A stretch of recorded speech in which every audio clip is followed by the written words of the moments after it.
This episode of Unqualified is brought to you by McDonald's, proudly serving communities since 1965. On the drive to and from my parents' house in Washington State, we almost always stop at two particular McDonald's, one in Salem, Oregon, and another in Eureka, California. At the moment, we are in the parking lot of the Salem location, and I just finished a Big Mac and fries. Even though we are just passing through, I appreciate the familiarity and feeling of community. The other day, I was looking through my mother-in-law's photo album and came across a photo where she and her friends are standing in front of a McDonald's wearing their cheerleading uniforms. I usually call my mother-in-law New Mom, but her name is Marcia. Under the photo, Marcia had written a note, and I talked her into letting me read it here. San Bernardino, California. I have so many memories of this McDonald's over the years. My father took me there on what I think was opening day. What a thrill it was as a young girl to order a chocolate shake, hamburger, and French fries. Then there was the time when my cousin Hinda and I were given a tour and allowed to take dill pickles by the cupful out of a huge barrel.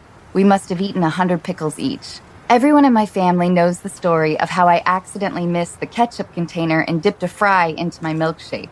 Now when I dip fries in my shake, it's on purpose. I remember when I was 12 years old, my mother and my cousin Noel Novak, Larry's brother, picked me up from dance class, and we went for dinner to celebrate Noel's graduation from high school. Years later, when I was in high school, we would go to McDonald's every Friday night after the football game. I wish you could see this photo. Marcia couldn't remember if they won the game that night, but everyone is smiling as if they did. Wherever your local McDonald's is, there's nothing better than that wonderful feeling of community. Well, maybe that feeling is tied with eating a Big Mac. McDonald's, I'm loving it.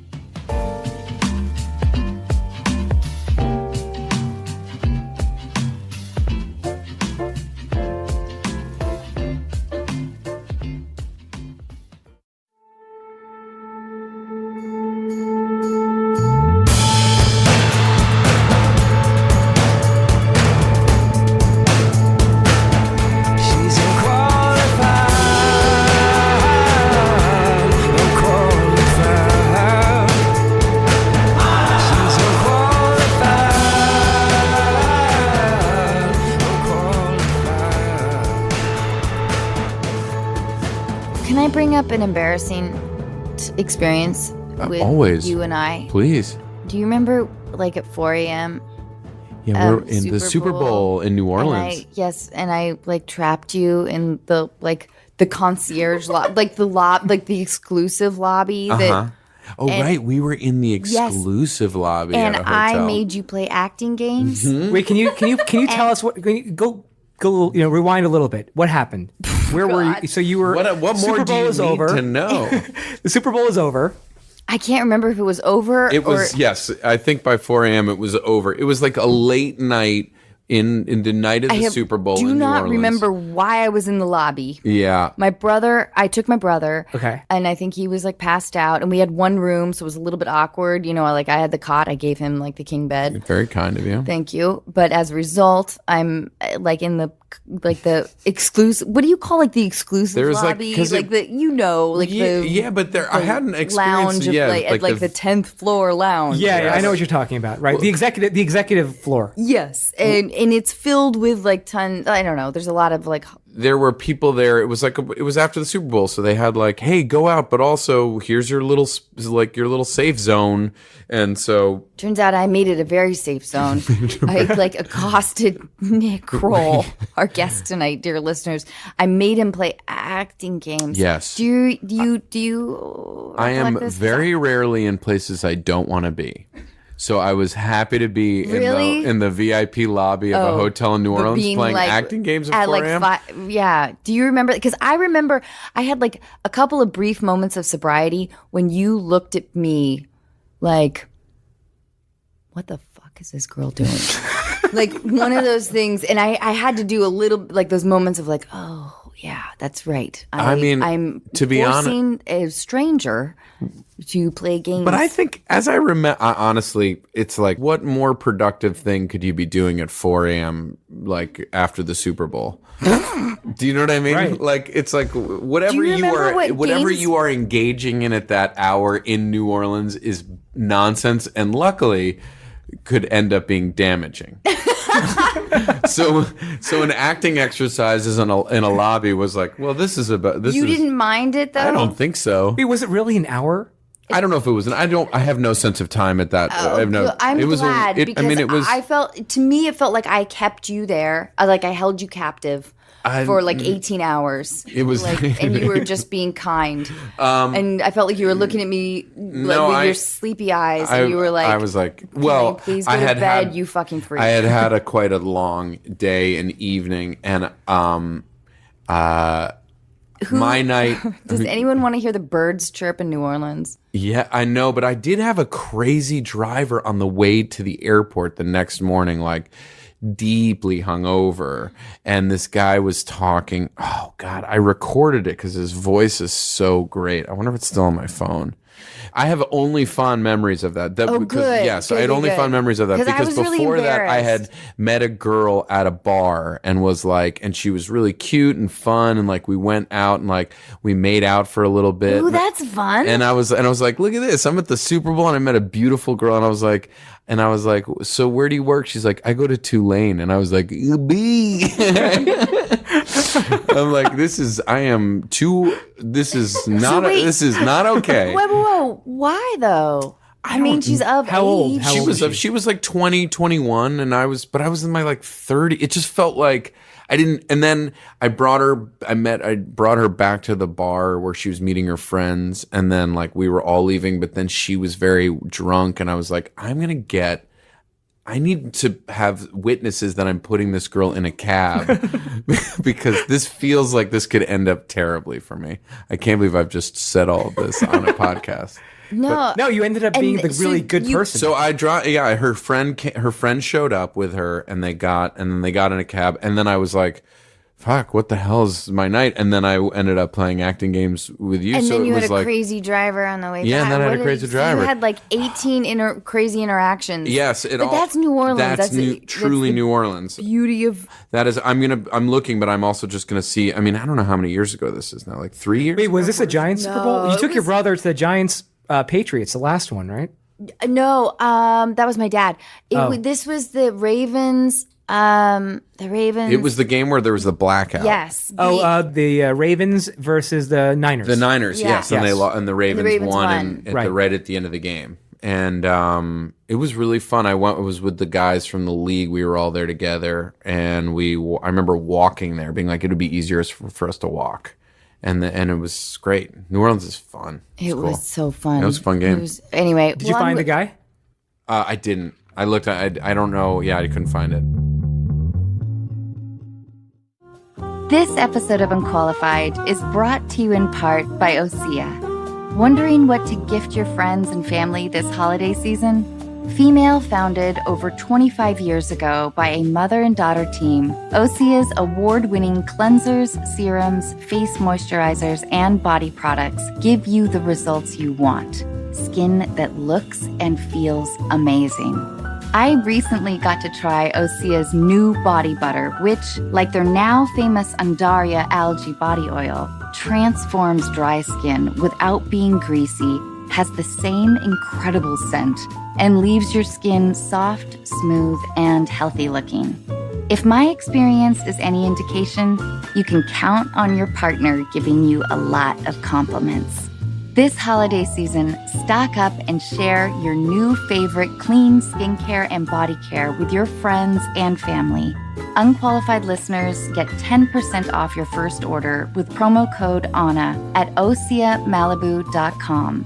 You'll get free samples with every order, and orders over $50 get free shipping. Gifting is always easier if you start early, so head to OSEAMalibu.com. Use code ANNA. This episode of Unqualified is brought to you in part by State Farm, and in honor of their surprisingly great auto insurance rates, I'm going to tell you about a particularly surprising day on set. It takes me a long time to read a script. For almost every line of dialogue, I will stop to figure out why my character would say it, how it fits in the conversation, and how it's going to come out of my mouth. Between the lines, there are larger chunks of text which describe everything else happening in the scene. Maybe what a room looks like, what characters are wearing, and what they're doing. As I often underestimate how long everything in my life takes, I know I can make up some time by reading those larger chunks a little faster. I got the script for Overboard about 6 months before we started production. I read it in my warm living room, wearing comfortably warm clothes, sipping from a warm mug of tea. Somehow, it never occurred to me that when you jump off a boat in the middle of the ocean, the water is surprisingly cold. And it doesn't get any warmer on take 2. Here at Unqualified, we love State Farm because they provide coverage that meets your needs at a surprisingly great rate. Like a good neighbor, State Farm is there. Call or go to statefarm.com for a quote today.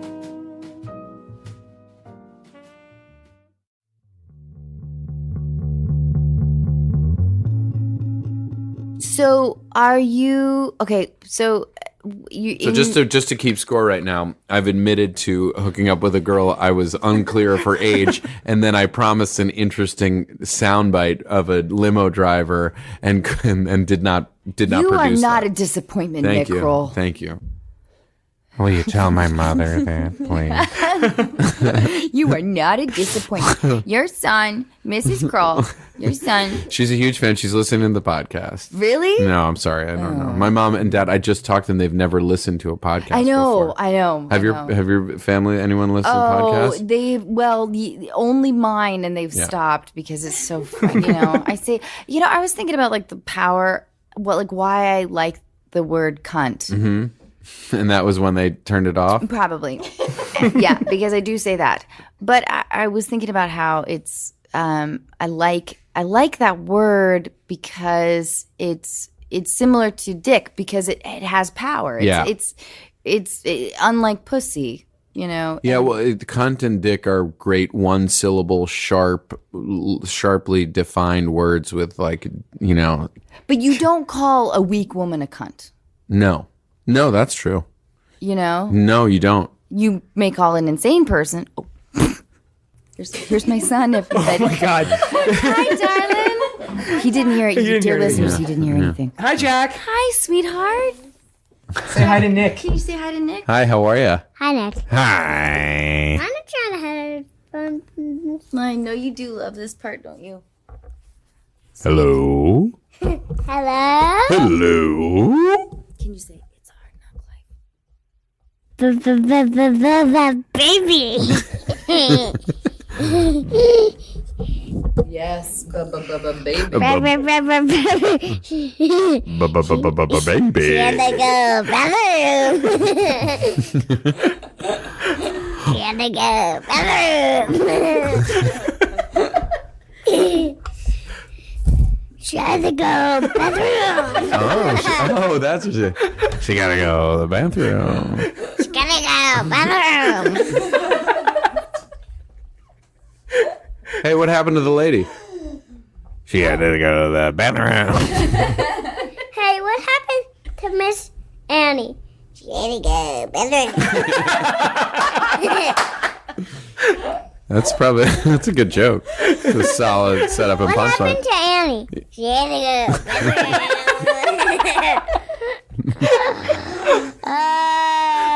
Say, kill.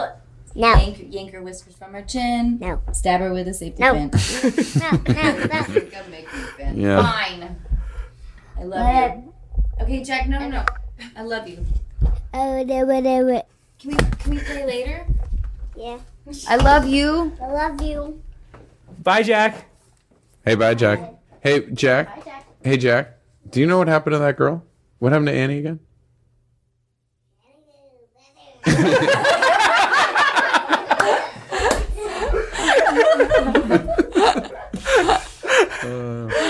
We found out what happened to Annie. So cute. Oh, that's cute. Such a cute. She gonna go. Oh, man. Sadly, do you know where that comes from, though? Where? At 3:30 this morning, because we're both really jet lagged. We just flew in from London, and I was making him watch over and over again It's a Hard Knock Life, Annie, 1982 on YouTube.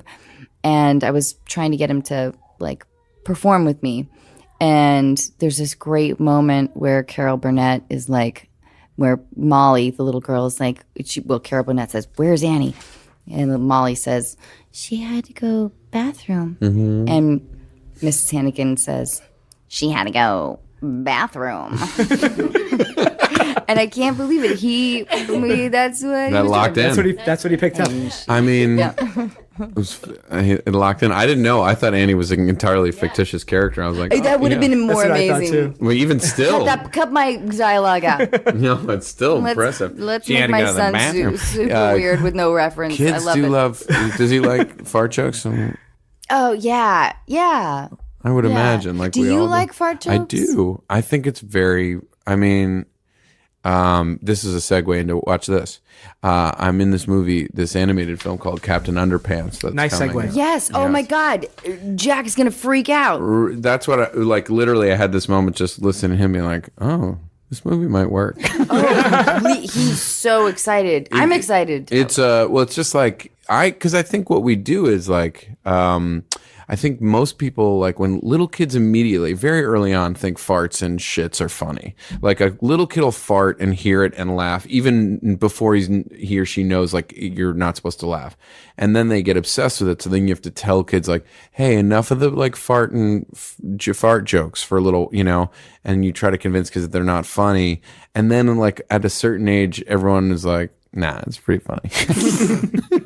I don't know. Lisa, do you like fart jokes? Well, I think You don't have to. No, you know what? It's all about the context. Sure. It's like if They're always there's like funny. an early like Sunday morning and Jack is like curled up in bed and he toots. It's adorable and Yeah. it's remarkably stinky Yeah. for that age, which is also fascinating when you're a parent too, because you find disgusting smells out of your child incredibly intriguing. You're like, this is wild. Like, this is adorable. And Yeah, adorable isn't quite right. No, but yeah. it is. But it's fascinating. But well, yeah. Well, but for the ease of them, no, I don't find them like it's like it's a softball. I will say you're correct. It's context, but when there is a good fart joke or the poop or diarrhea joke, like I can find it funny. But I agree. It's if they're. Do you think there's a gender thing though? Definitely. Well, do you think- Chris and Jack have a fart. Every time Chris farts, Jack laughs, right? Right. But what I'm saying is, do you like if a woman farts or has diarrhea, like does that like the that's- scene in Bridesmaids, for instance, Right. that seemed to that was a little bit of a trigger. It seemed like to some critics. For like whatever, going too far, going too broad or whatever. right. To me, that scene was very funny and I thought they handled it incredibly well. And I love watching Kristen Wiig attempt to not throw up is so fucking genius. All that is yeah. But- But I think you're right. It's the context and the larger framework. Like, oh, we hadn't seen that, so that was really fun and interesting. In that, But as men, do you see what I'm saying? Like, Yeah. can you escape? Can you still view a woman as? Does it? If Amy was farting in bed every night with me, it'd be a little weird. Really? I'm not gonna lie. I wouldn't. I probably. do you fart in bed with her? Yeah, I do. Yeah, You're she's probably nodding her head. silent though. I feel like you're a silent one. Depends on what's happening. Most of the time. Yeah. I mean, I think like, yeah, I mean, I don't know. I mean, I think it's all dependent on that specific relationship. I think they're, I don't know, but I think it doesn't stop them from being funny. You're right. If she farted once or twice, I would laugh. But if she was farting consistently, You'd know. be like, well, what's going on with your Right. stomach? Like, do you think- is it gluten? Is it a dairy situation? What are we doing here? And what about like dating in LA? Do you think that like I try to fart on every one of my dates. you did? I love it. Just a little toot. Just a little. Just a little. See, there's to me, that noise is forever funny. This is my favorite fart noise. Is a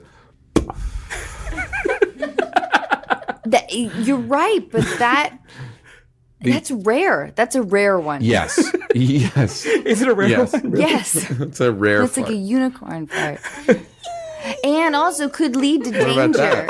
that could lead to danger. You know what I'm talking about. No, please, but if it's get into it. Because when a fart is sort of that clogged, if it has slow leakage, Yes. you know there's something right behind it. Yes, correct. Well, we had one of your former co-stars on, Jason Mantzoukas, and he was talking about an instance where, well, he said once he turned 40, every time he farts, he's nervous because there might be a little, and he gave us an example I can't believe we're talking about farts this long. Sorry, All right. go on. No, but sorry. do you agree with Jason? Like once you get to a higher, late 30s, 40s, that you have to be a little weary of every time you fart? Well, that's why I wear a butt plug all the time.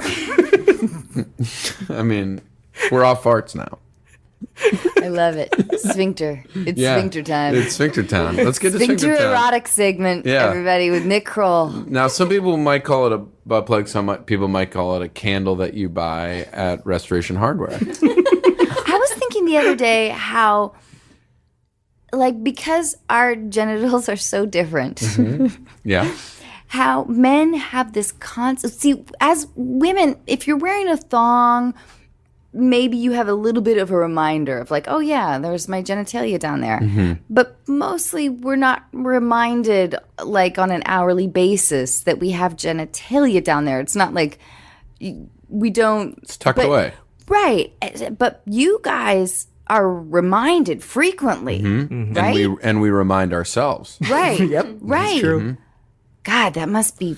You guys, why the fuck are you guys ruling the world again? Fuck, man. We got to take this shit over. I'm sorry, it's happening. dudes. It's happening.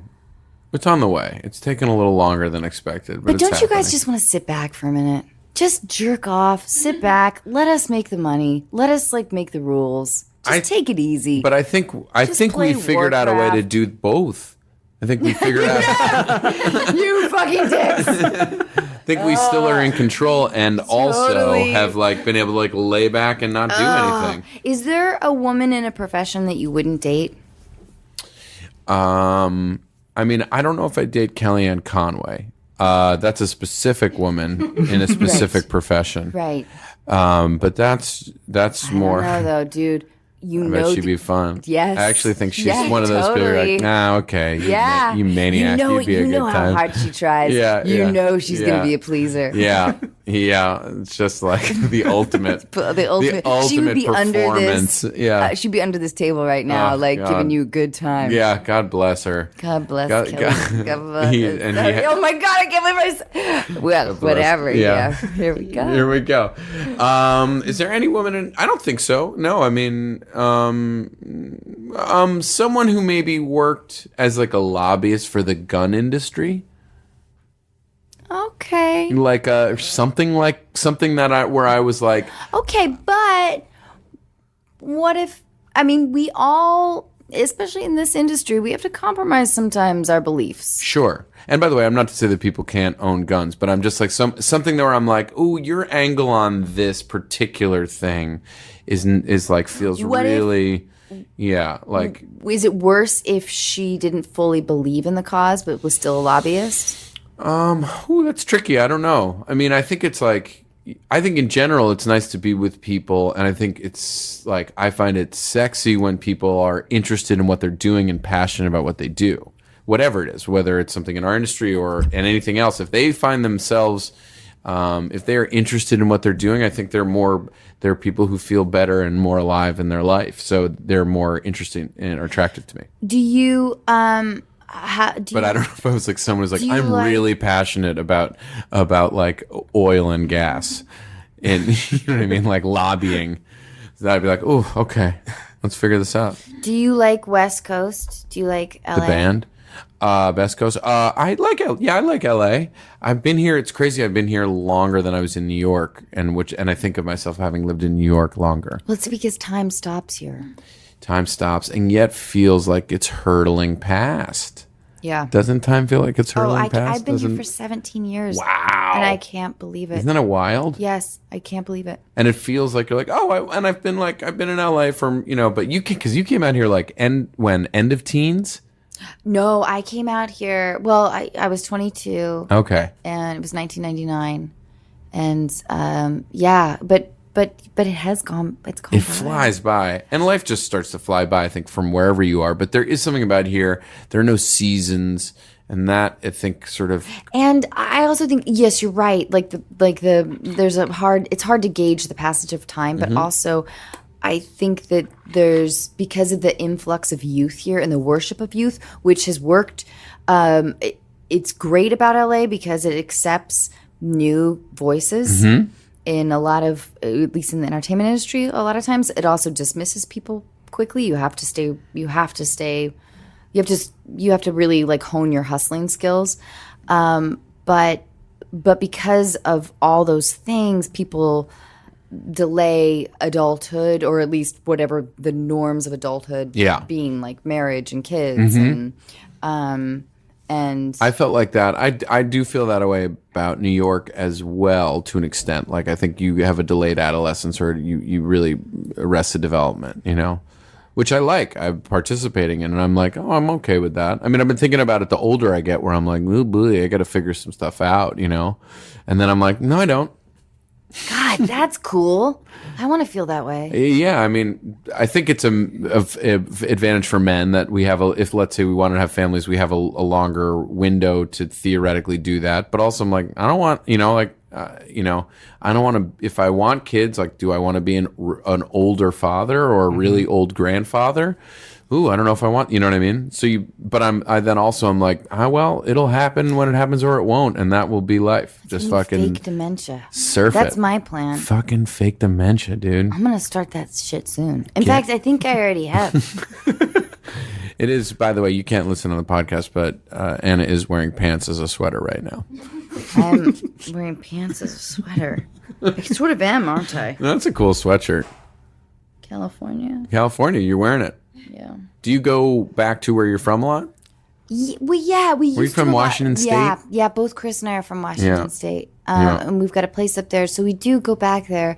All three of my siblings were just out here this past weekend, and I think it was the first time. I'm the youngest of four, and I think it's the first time in like 20 years that it was just the four of us. No parents, no spouses. What was the occasion? My sisters were just like had talked about coming out to visit. Like they all try to come out at some point. And then my brother heard and was like, "Well, I'd come." And so the three of them came out. And we just hung out, stayed at my house for the weekend. And was it awesome? It was awesome. It was like really amazing. It was really great. Did you learn things about your siblings that you didn't know? Yeah, and just get to catch up with them without their significant others or their kids around. And so it was the most consolidated amount of time I've had with them. Especially all three of them together, but even individually, we have once or twice a year we could do it. But my parents still have the house that we grew up in, and is like a major like magnet for our family. So I've really been really lucky to have that. Do your siblings live close to your parents? Yeah, two of them live in the city, and one of them lives out in Westchester in the suburbs where I grew up. And so and they all have 4 kids. So, wow. Yeah, so I have 12 nieces and nephews. Damn, so you don't need to have fucking kids. Yeah, that's why I can talk big game about surfing surfing life. Dude, you have the best. Yeah. Well, you get to be super fun, awesome uncle. Yeah. Damn. I mean, I don't know if they. I mean, yeah. It's amazing. So I feel like I've watched and been around kids grow up and stuff, I'm just figuring the rest of it out. Are any of your siblings? Have any of your siblings sort of struggled with the idea of your Hollywoodness? I don't think so. They're all very, I think, pretty proud of me. And I was always the youngest, and I was kind of the funny one and the performer. I think they were. I think they were like always skeptically supportive that it would work. Right. Like they would come to. I would do like shows and open mics in New York, and they'd like come and they'd be like, Nick's trying to do it. Yeah. Like how it is with most actors and comedians is you tell people what you're doing and they're like, well, that's just amazing that you're trying that, And then at some point, like, oh, it worked. Like, and then people are like, well, look at that. Like, you did it, And I don't, so they were supportive, but I don't think they had any models of it's succeeding around them.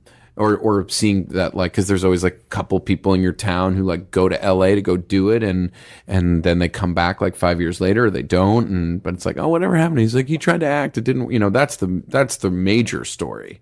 So, but they're psyched for me, and they're incredible. They've always been unbelievably supportive. I'm very, very, very lucky. And they get a kick out of it. I showed them my new show, which is sort of about the animated show, which is it's about me and my best friend from childhood at like 13, that John Mulaney voices, and it's me and created with my friend Andrew Goldberg, who wrote for Family Guy. We were like best friends in like middle school, and then God, that's cool. And then like went away from each other and stayed friendly, and then ended up in LA and with this Mark Levin and Jen Flackett, who he had written with. The four of us created the show, and it's about the two of us when we were 13 years old going through puberty, or in my case, not going through puberty, and in his case, being like ravaged by it. I think when I was around 14, because I was doing theater in Seattle, and my dad got me like a book of monologues. I had a whole stack of like book of monologues that I was, because that's how you audition in theater. And I remember I read a monologue of Portnoy's Complaint, where he's like fucking a cantaloupe or some shit. And as a 14-year-old girl, that shit is traumatizing. Yeah. That's like, but now as an adult, it's like, oh yeah, of course they compulsively want to stick their dicks in anything. Yeah. And it's fascinating. Yeah. And I have a son. Well, and this is my future. Yeah. I'm going to have, right? I mean, the like American Pie thing is no joke. Yeah. Well, that's you guys wanted to stick your dick in anything. Yeah. Well, and still. But it's like there's a bit in the show. Yeah, so there's a bit. Yeah, there's a bit in the show where it's like so it's me and Mulaney voices Andrew, and then Jason Mantzoukas, we mentioned earlier, plays our friend Jay, and he's an amalgam of a bunch of our friends and writers and everything. But one of the things that he does, which is based on a true story, my friend growing up had a pillow that he would fuck.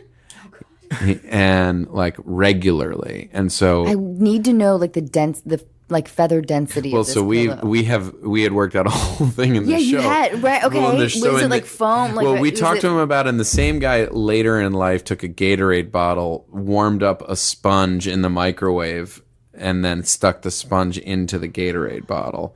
Damn, and that is good. Yeah, it worked. And in the show we have him. He heats up. He's got a whole process.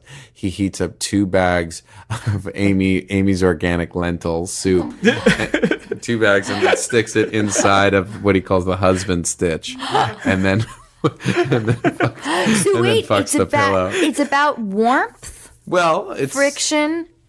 Yeah, moisture? Is there moisture involved? It's all about recreating what you think it might feel like, and then what it feels like. I didn't realize that warmth has to be a key component. I don't know if it does. I mean, you don't want to fuck like an icy cold watermelon. No. Oh no. I was thinking about like watermelon. I was like, watermelon. What a hot watermelon. Yeah. Oh, slightly warmed up watermelon. Yeah. I'm gonna heat you up a melon. Oh man. I want a cantaloupe. Oh. Yeah. So that's the show. But it's that time. It was a liver. It's what's that? A liver of different. Yeah. It could have been a liver. Ew, that's what he's fucking in Portnoy's. He's jerking off with Portnoy's Complaint. I think so. Wow. And were you just reading that, or did you deliver that monologue? No, I was wise enough to not remember deliver any of those monologues? Because I feel like stuff at that age would weirdly sit with you. I had my monologue. My go-to monologue was from "Member of the Wedding" by Carson McCullers, and I remember like a tiny bit of it, which is like, basically it's like a "Why don't you like me" monologue. Yeah. But yeah, I feel like if I read it, I don't know. Maybe I would have it down I took pat. I took one acting class in New York when I moved there, and it was exactly what you'd want. Like your New York acting class would be like a dude in like a mock turtleneck, like an older man, and like every monologue was like about like it was like all like rape. You know what I mean? And he just wanted women to like read like rape monologues. And you're like, this is such a fucking mess. This is all it's doing is fucking with me in so many ways, and trying to do like a Eugene. Oh, I can't even remember. I was terrible in that class. It made me self-conscious of everything I was trying to do. I definitely had negative experiences with acting classes, so much so that it made me quit. Yeah. Essentially, yeah. And they're like, now go somewhere. I'm like, here's an idea. What if I just like read the lines that are written and be like, what is this guy feeling when he's saying this? And then maybe I'll just pretend to feel those things. Does that make sense? Yes. How's that for an acting exercise? Act like the person saying the things. And it worked. Okay, so we're gonna do some deal breakers. Okay. This is where you're single. Okay. And these are the women that you're encountering, right? Okay. Number one, she thinks Malcolm X is a superhero. Well, I would argue he was. And therefore, she might be just the right lady for me.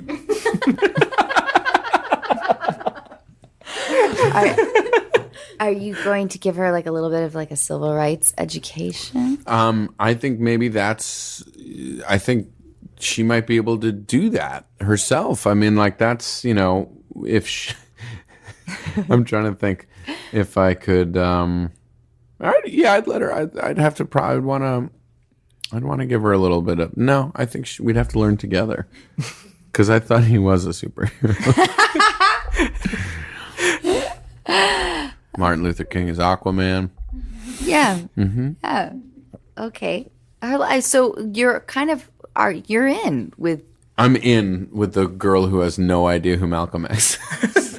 But you're not really No, I'm not really. You fuck her. But yeah, I mean, like if she felt like an ice cold watermelon, it. All right. So next one, she's on the white diet.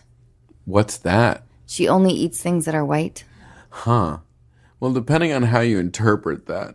You can ask her questions if you want. I can.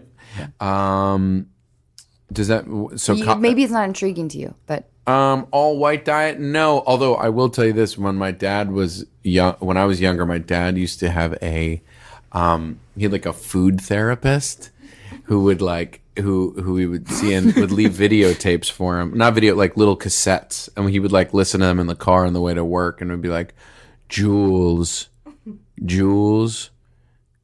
no more whites in your diet. No cauliflower. This is like on your way to school? Yeah, we'd be like listening to my dad's no cauliflower? Yeah, or like, Jules, you control so many aspects of your life, but you don't control your eating. Jules. That's how I remember. Wait, was it supposed to be like hypnosis? It was just like, I mean, I guess it was probably something hypnotic about it, but it was just like, it was like with the psychology of eating too much, It was like some version of like food therapy. It was fucking nuts. So yes, I would date that girl because, I mean, let's be honest, I want to fuck my dad. You're the best. He's the best. Love it. So yeah, sounds like a win. All right. Okay, she only owns VHS tapes. Oh my God, yeah. I'm gonna marry this girl. See? That's what I thought too. Yeah. Sim hates her. Oh, you can't hate her. Why do you hate her? Because she'll only want to watch her like nostalgic movies. She won't watch anything else. She'll just watch. What if you make the effort to take digital and transfer it over to VHS so that she can share in newer stuff? You got to take that extra step in the relationship. Let her fart up the bed and VHS some DVDs for her. You're right. That's a good person would do that. But then you have the issues of like the quality of the sound and the picture. Sure. I just saw a documentary called Life Animated about a kid who is now 23, is autistic, and his parents, and how they used or they realized that he was growing in his communication abilities by watching Disney movies, and he started to be able to understand and feel emotion and relationship experience through what was happening with Disney movies. Have you already talked about this? Okay. No, but I do. I know what you're talking. Yeah. And he's watching them all on VHS. So it was just weird. I literally watched it on a plane like last week.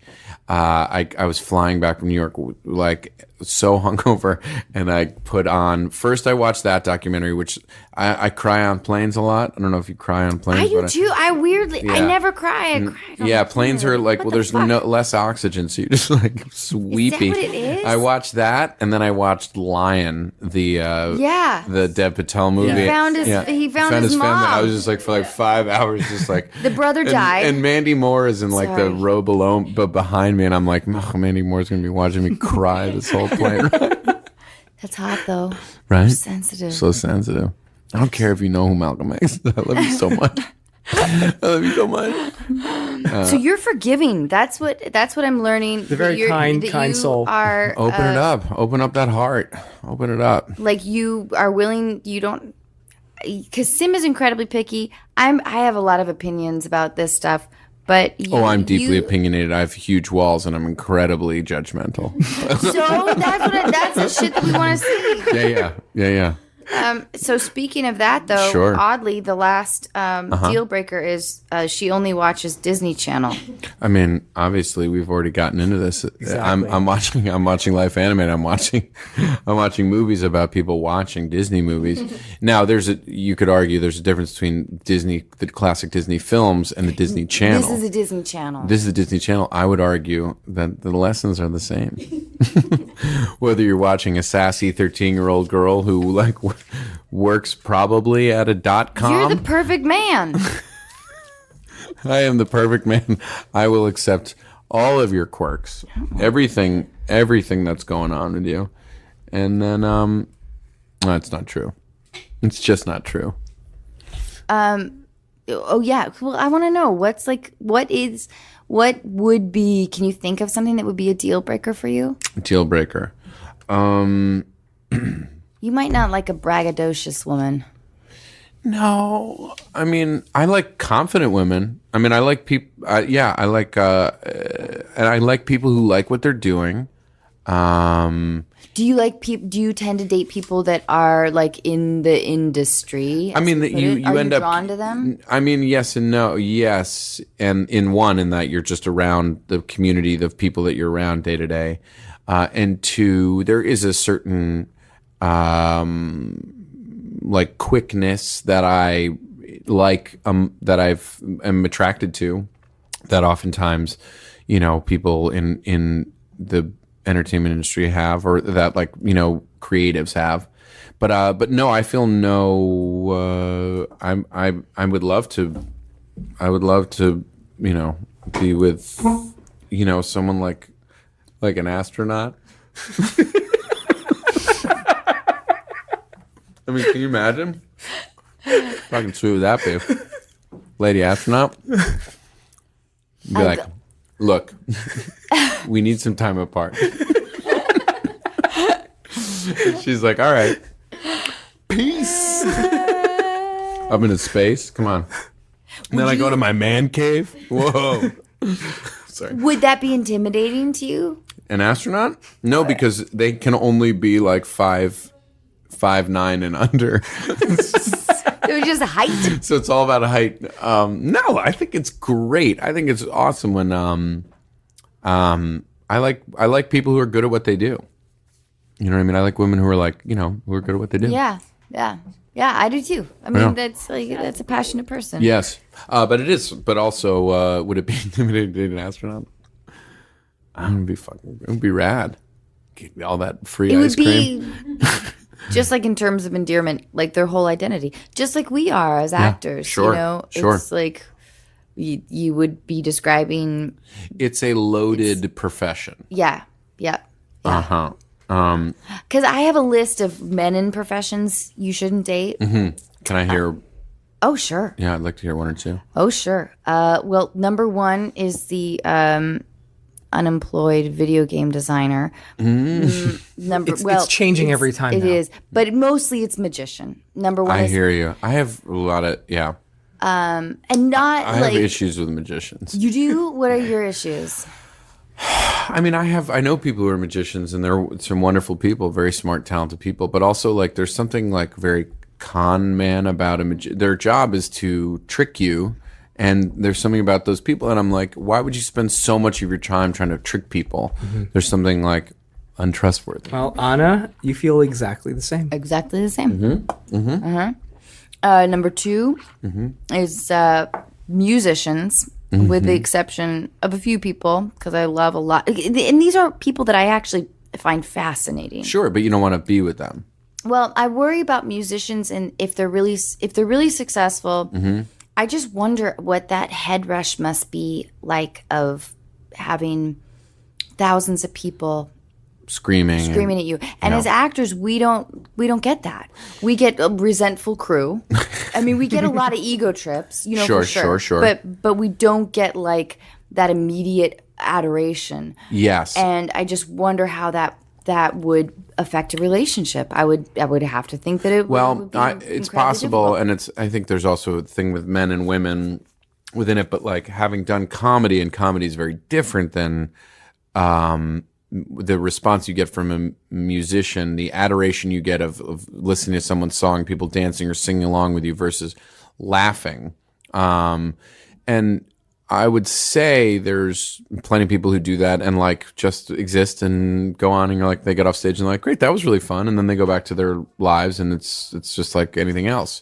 But I do think that that's tricky. And I think how skinny musicians are is complicated. Are you suspicious? Oh, really? I'm suspicious of men that skinny, and I always wonder: is the skinny or the musician first? Like, which comes first?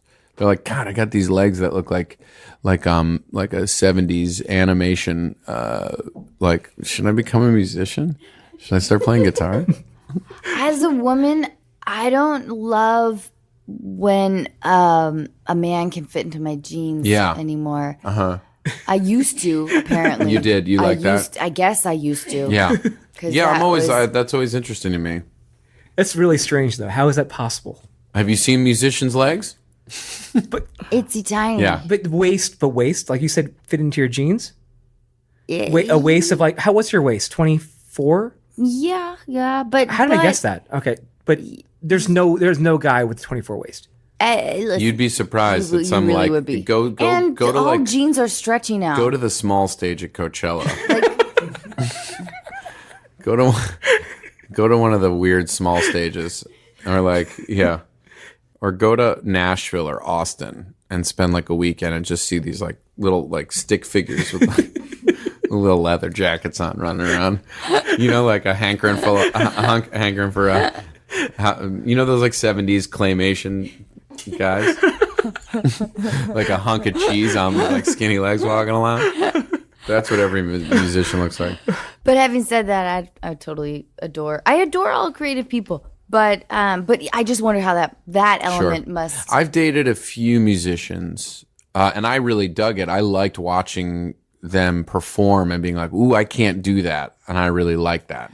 But that's where, unfortunately, I think the gender thing comes in, because I think that it's intoxicating. I suspect it's intoxicating. It would be, to men in a different way. Yes, it would be difficult for women to be like, I think every woman in here wants to fuck. Because you know what? It's hard to be the support system.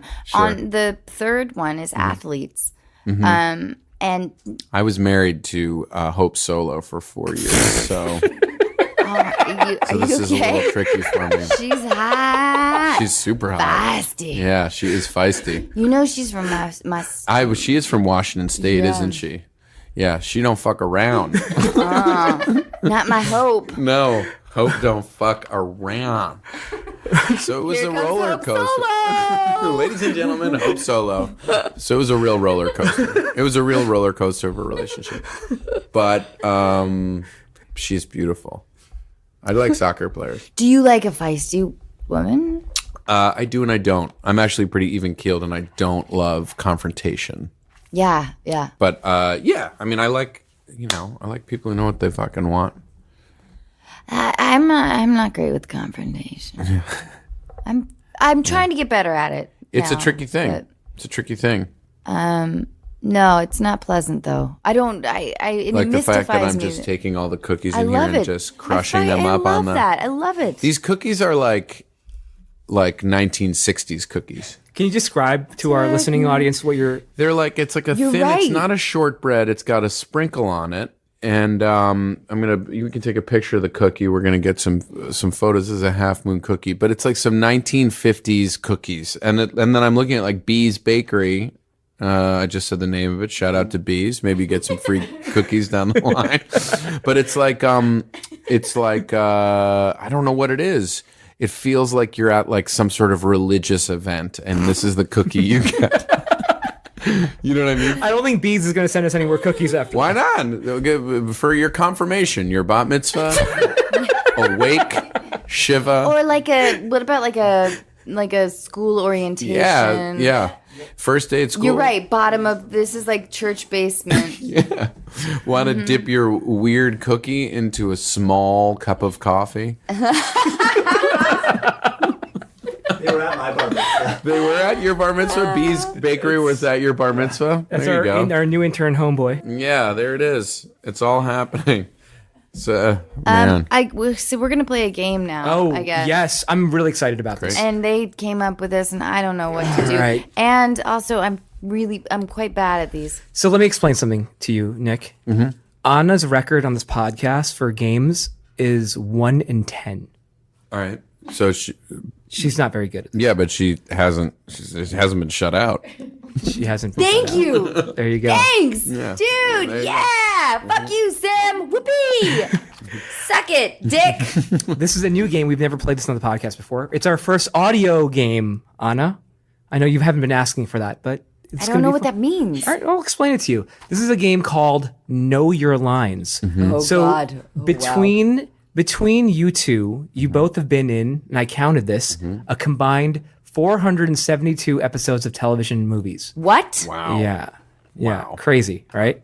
But do you remember? 400. Wow, this is a good game. Well, you haven't heard it No, yet. I'm not going to remember anything. Do you This is remember amazing. your past dialogue? Let's find out. no. Let's find out if you remember. So what we're gonna do is I'm gonna play. It's very simple. Great.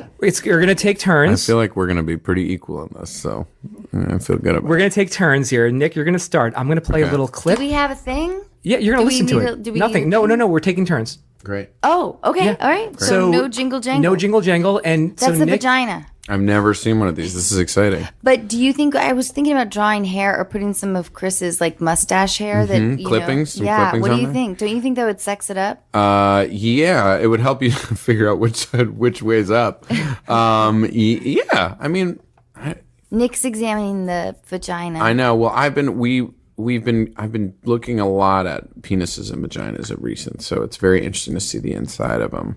Really get a sense of what's going on. Can you recognize the uterus? Embarrassingly, no, I cannot. But I'm trying to see. Take a guess. I mean, I'm assuming it's up here, but I'm probably That's wrong. very good. Is No, it it right? is. Yep. That. Yeah, we had it. it. We did an episode of our show again. Sorry, I'm interrupting No, it's you. but okay. Show Big Mouth that we're doing for Netflix, and a girl meets her vagina and has a conversation with it, and it's all about like her getting a tour of her vagina, the love labia that. majora, the labia minora, the I love that. clitoris. Listen to you. Yeah, and all that stuff, and the vagina, and then the little spot where the pee comes out.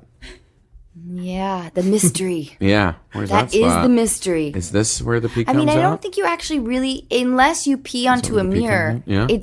It's hard for a woman. I would, Amy, Cassie, you guys got me back here. Yeah. I mean, unless you're peeing into a mirror, it's that. Hard to figure out where. Oh yeah, that thing hides itself.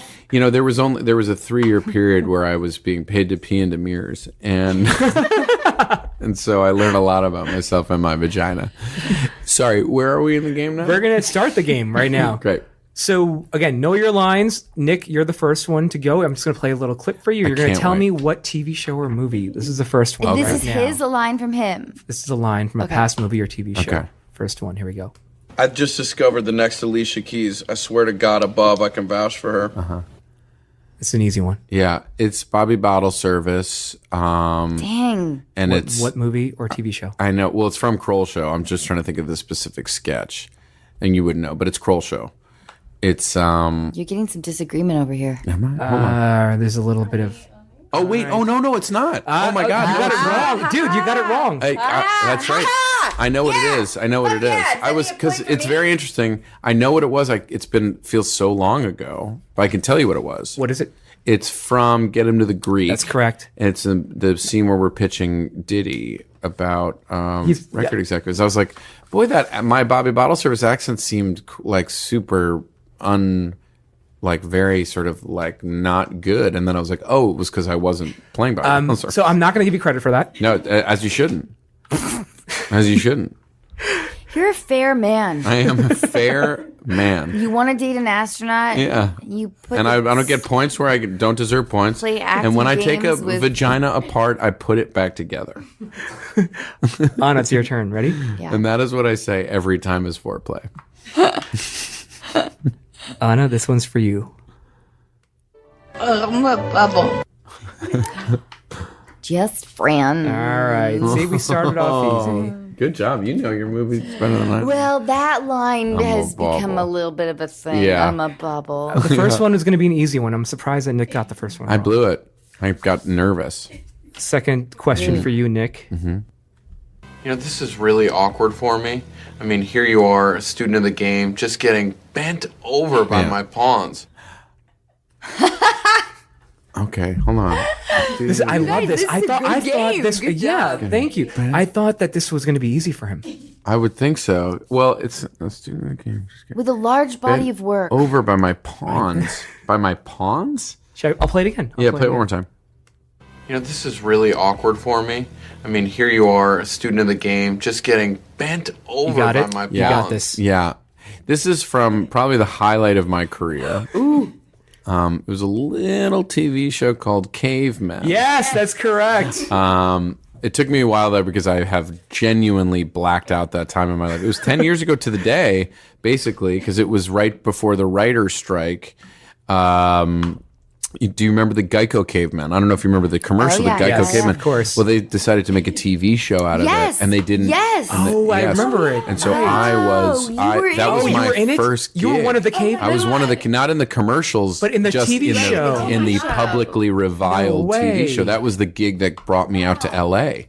That was my first. Who was the other guy? Who was the other caveman? There was Sam Huntington and Bill English, and then one of the other Jeff. There was one of the original cavemen from the commercials. Jeff Phillips was like the fourth caveman, but it just was 4 hours of makeup every morning, and then gosh. it sucked. But such a great cast. Yeah, great cast, and the show's not bad. It's like, but people hated it.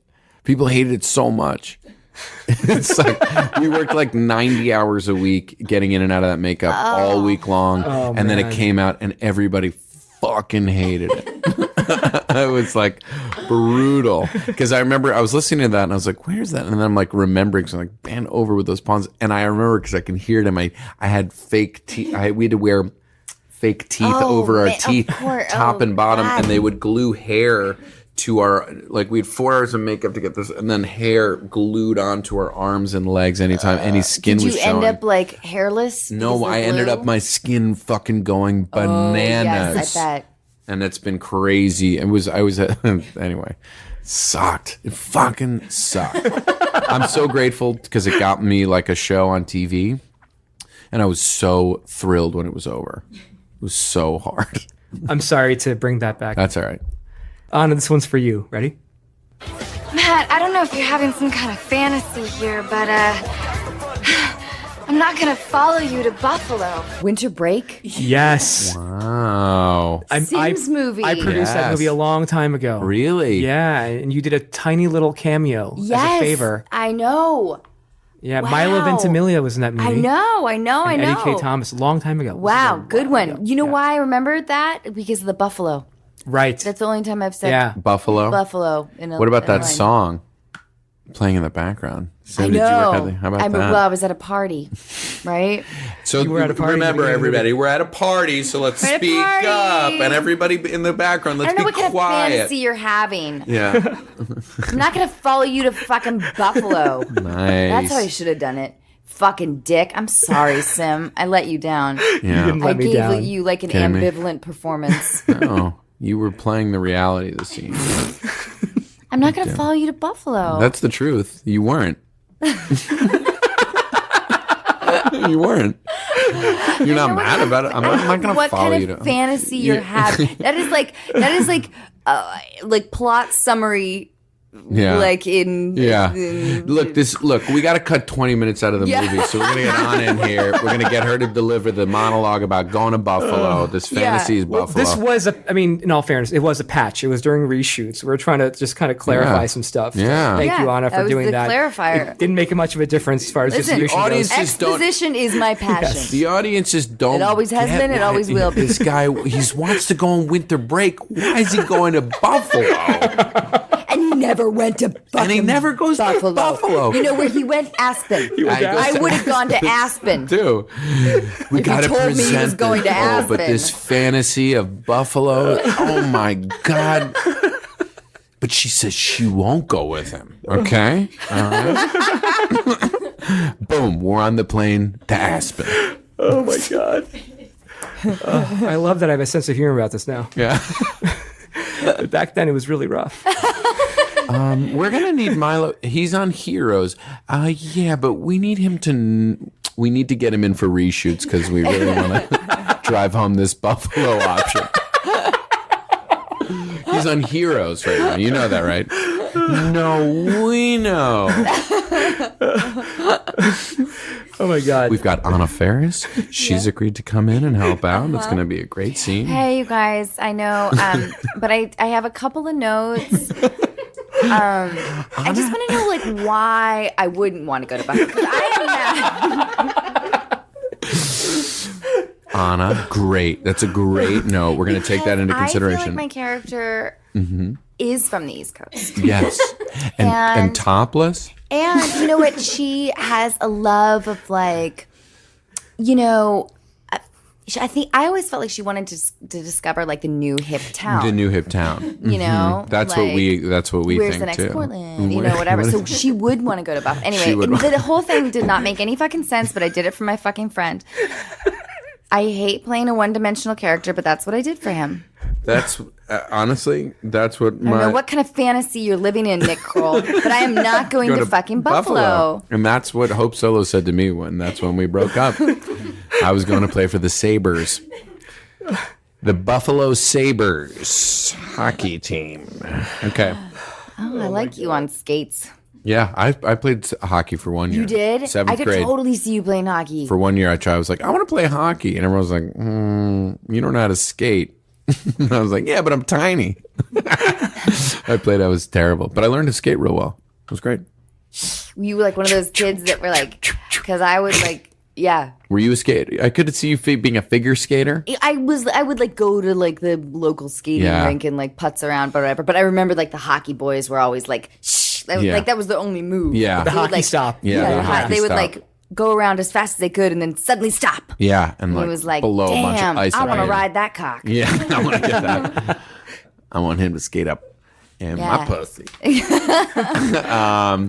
But I like the smell of a hockey rink. When you walk into a hockey rink, it's a very specific smell that you immediately It's are like a little bit like icy old socks. yes, yeah. There's like an Like- odor to it, but there's something kind of like I don't know. There's something so specific You're about so walking right. into a hockey You're rink. so right.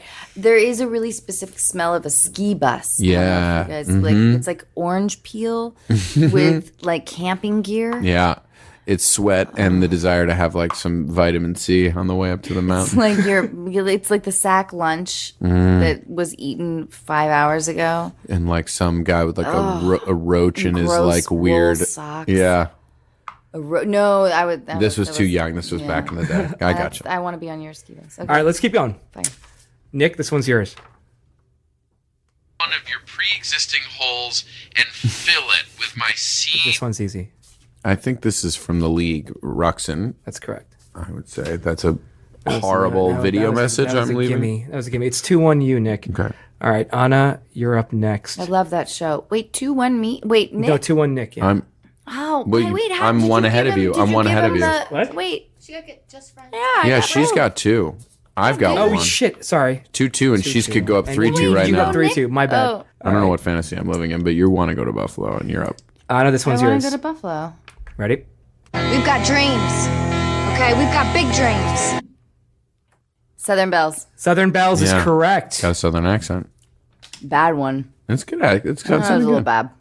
Do you go back and watch your old stuff and be like, that accent fucking sucked? No. Well, I don't. Go back and I- watch stuff. Yeah. Yeah. That's the weird thing where you're like, oh, what was that? Because you're like, I don't know. Well, and also it's like, yeah. I just want to watch Tombstone. I love that movie. It is a great movie. And A Knight's Tale. Those are like 2 movies that are on Knight's TV I'll Tale's watch. That's a all the sports time. movie. I love that. Yeah, because exactly. It's a total sports movie. total underdog sports movie. Heath Ledger playing like jousting Yeah. against Rufus Sewell. And wasn't it the gal? Yeah. Oh, Yeah. Shannon so hot. Sossamon. Yes. Shannon Sossamon. And what was her big thing? Was 40 night? No. 40 Days and 40 Nights with Josh was- Hartnett. Yes. Yeah, she's so And beautiful. she became a super. She hot started out DJ. as a DJ, Yeah. and then she was plucked and she got an audition and became an actress. Yeah. Her kid's got a funny name. What? It's something like Audio Speed. Audio. Someone can Audio. find out what her kid's name. Audio. Audio science? Really? She's Cassie, a DJ. Really? Yeah. Audio science? Yeah. Yeah. I believe that. amazing. I believe that. Well, now would that be a deal breaker? If she wanted, if my, You're on it. Mm-hmm. You've been dating a gal. She's awesome. She has a kid Mm-hmm. whose name is Audio Science. well, in that case, she's likely Shannon Sossaman, and I'm like, Likely, all but right. maybe not. I'm like, I can figure that out. let's I just can roll the figure dice. Yeah, I'll figure that out. Well, you're never going to confuse him with another kid. It's never going to be like, oh, it's like Way to see this. Nick D, you know? You're like, there's not going to be another audio science in the class. To me, and like that, to the red flag there, and not knowing Shannon or whatever, but the red flag there is like, I worry about the sense of humor. Like my sense of humor wouldn't align with somebody who Sure. had, Well, one of my sons, and I don't talk about them because they don't exist, but one of them's name is Duty Bomb, and so see, that's good. yeah, that's fine. Yeah, duty, Duty Bomb. duty. Bomb's a family name, so. That's what that is. All right, let's keep going, guys. Okay. All right, this next one is for Nick. I feel like this is a game I could maybe win. I feel like it is. You're too. winning right now. Yeah. Here we go. You need to stay here for a few months? You want to hear it again? No, I know what it is. You know what it Is that it? That's a. That's it. That's all you're going to get. I'm assuming it's adult beginners. You're right. It's me and Rose Byrne. Nice job. And I know it, and I was like, because I can hear the plates. I remember like, oh, that was like a dinner conversation. Oh, interesting. Yeah. She's awesome, isn't she's she? she's amazing. She and Bobby Cannavale, her now partner and baby daddy. I don't know if I think they're married. They're in it together. They play husband and wife. I love that movie. I haven't seen it for a while, but I did a movie with her years ago. She's the and coolest. I just love her. She's so just much. like easy capeasy. Like and so fucking good. Yeah, man. And just made like she's just a joy to go to work. yes. Anna, you're Rose, I next. love you. Okay, here we go. Do you like pussy? Let's play it again. Do you like pussy? You hear it? Is it Keanu? No, it's not, is it? Fuck. It's not Keanu. We're all tied up. By the way, you're awesome, Wow. Thanks. Keanu. I loved it. What is I it? only got that one. I only got that It's one. chance. May. Oh, whoa. It's that horror horror film you did. Yeah. long time I ago. got my throat cut. Did you? Yeah. Don't ask. Awesome. They put the bloodlines all up through my fingers, so when she's rubbing when she runs the scalpel along my throat, I clutch my throat and That's how it comes all out. The bloodline. Whoa. And then I just start to Did you like doing a horror movie? That one was awesome. Yeah. So you did Scary Movie and then you went and did a real horror movie. Yeah. And I played like this very aggressive lesbian. I forgot about that. Do you like pussy? Shit. That is like an unironic line. Yeah. You know, it's like, ooh, Do you like I'm in a horror movie. Why didn't I remember that? I don't know. I thought you would get that one. I know. What if I was like, I know that line. That's from the film May. Are you ready for yours? From the film May that I remember. Yeah. All right, Nick. This one's for you. Who? Sorry, I'll do it again. Who? Is that all I'm getting is who? That's all you're going to get is who. Yes. Let me hear more. Who? Who? Who?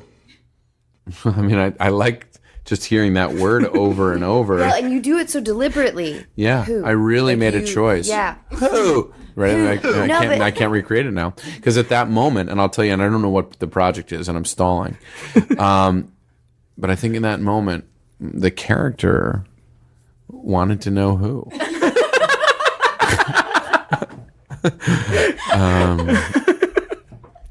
So I was just trying to be honest.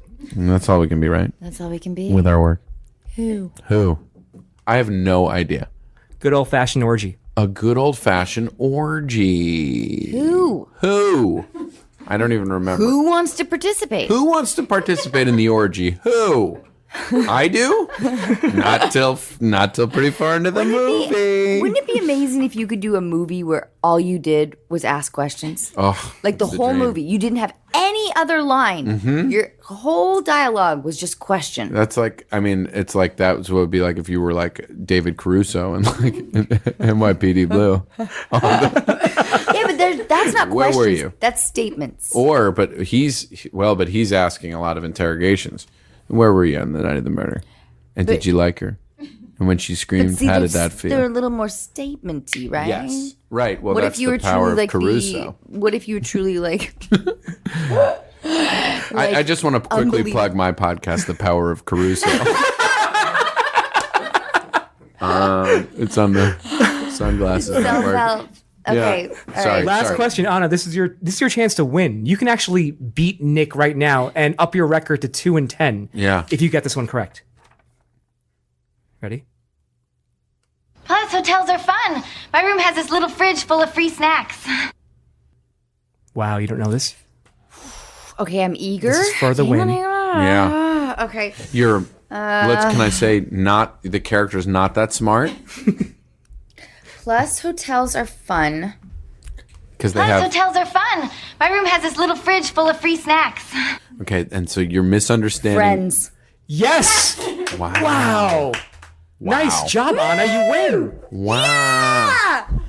Congratulations. Congratulations. Congratulations. That was really impressive. By the way, congratulations. You also win for being on fucking Friends. That's pretty fucking cool. That's like so cool. You were the surrogate.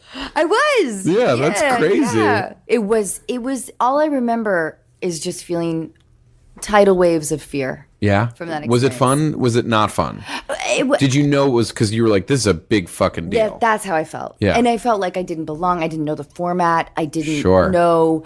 I just didn't know anything. And they were obviously so, professional. Oiled at that incredible- point. Exactly. Yeah. And it was such an institution. And I just felt like, man, I am out of place.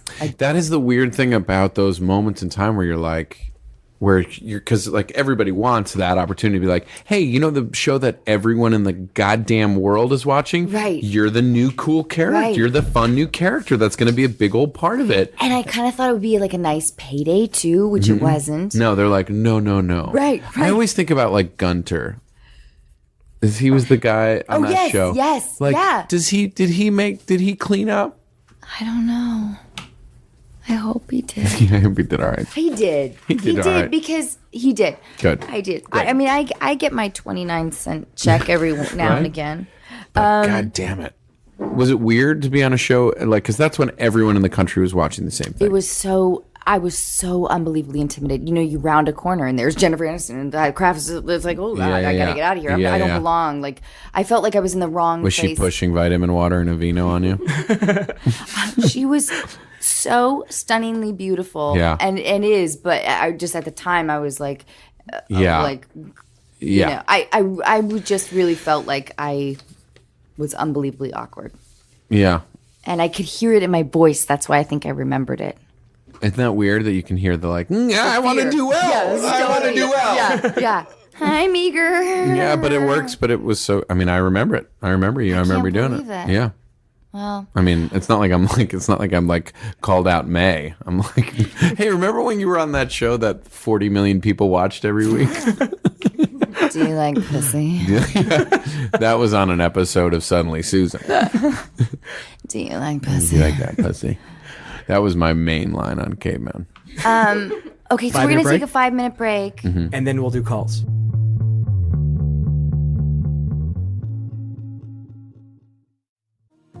This episode of Unqualified is brought to you in part by ZocDoc. Who gets excited about trying a new restaurant that has 2 out of 5 stars?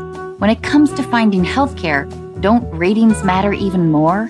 ZocDoc is a free app where you can compare doctors, read reviews from real patients, and even make same-day appointments. When I finally called to reschedule my dentist appointment, I was told that my dentist had been retired for nearly 3 years. In my defense, parking was a nightmare. Through ZocDoc, I found a new dentist who had great reviews, took my insurance, and whose office was actually within walking distance. I was also able to book an appointment instantly without talking to a receptionist who made me feel guilty about not having my teeth cleaned for 3 years. My new dentist didn't make me feel guilty either, and only suggested I floss a little more often.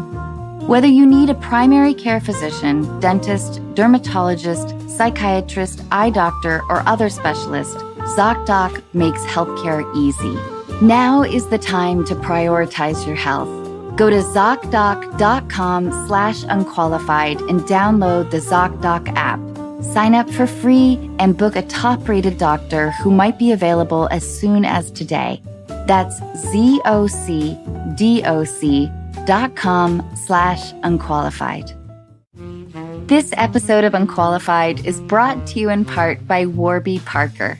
Warby Parker was founded with a rebellious spirit and the lofty goal of creating boutique quality eyewear at a revolutionary price point. Sunglasses, with or without a prescription, start at $95 and, just like eyeglasses, are available through their home try-on program. You just choose 5 pairs and see which ones you like. I was surprised by how quickly they arrived, which presented me with the immediate problem of deciding which ones to keep. I loved all of them, so you can guess what happened. And not only can you feel good about how cool you look, you can also feel good knowing that for every pair of glasses sold, Warby Parker distributes a pair of glasses to someone in need through partnerships with nonprofits like Vision Spring. Offering eyeglasses, sunglasses, contact lenses, and eye exams, Warby Parker is committed to providing exceptional vision care online and in stores. So put your FSA or HSA dollars to good use on Warby Parker prescription glasses, prescription sunglasses, contact lenses, and eye exams. Try Warby Parker's free home try-on program. Order 5 pairs of glasses to try at home for free for 5 days. There's no obligation to buy. Ships free and includes a prepaid return shipping label. Try 5 pairs of glasses at home for free at warbyparker.com/unqualified. That's warbyparker.com/unqualified.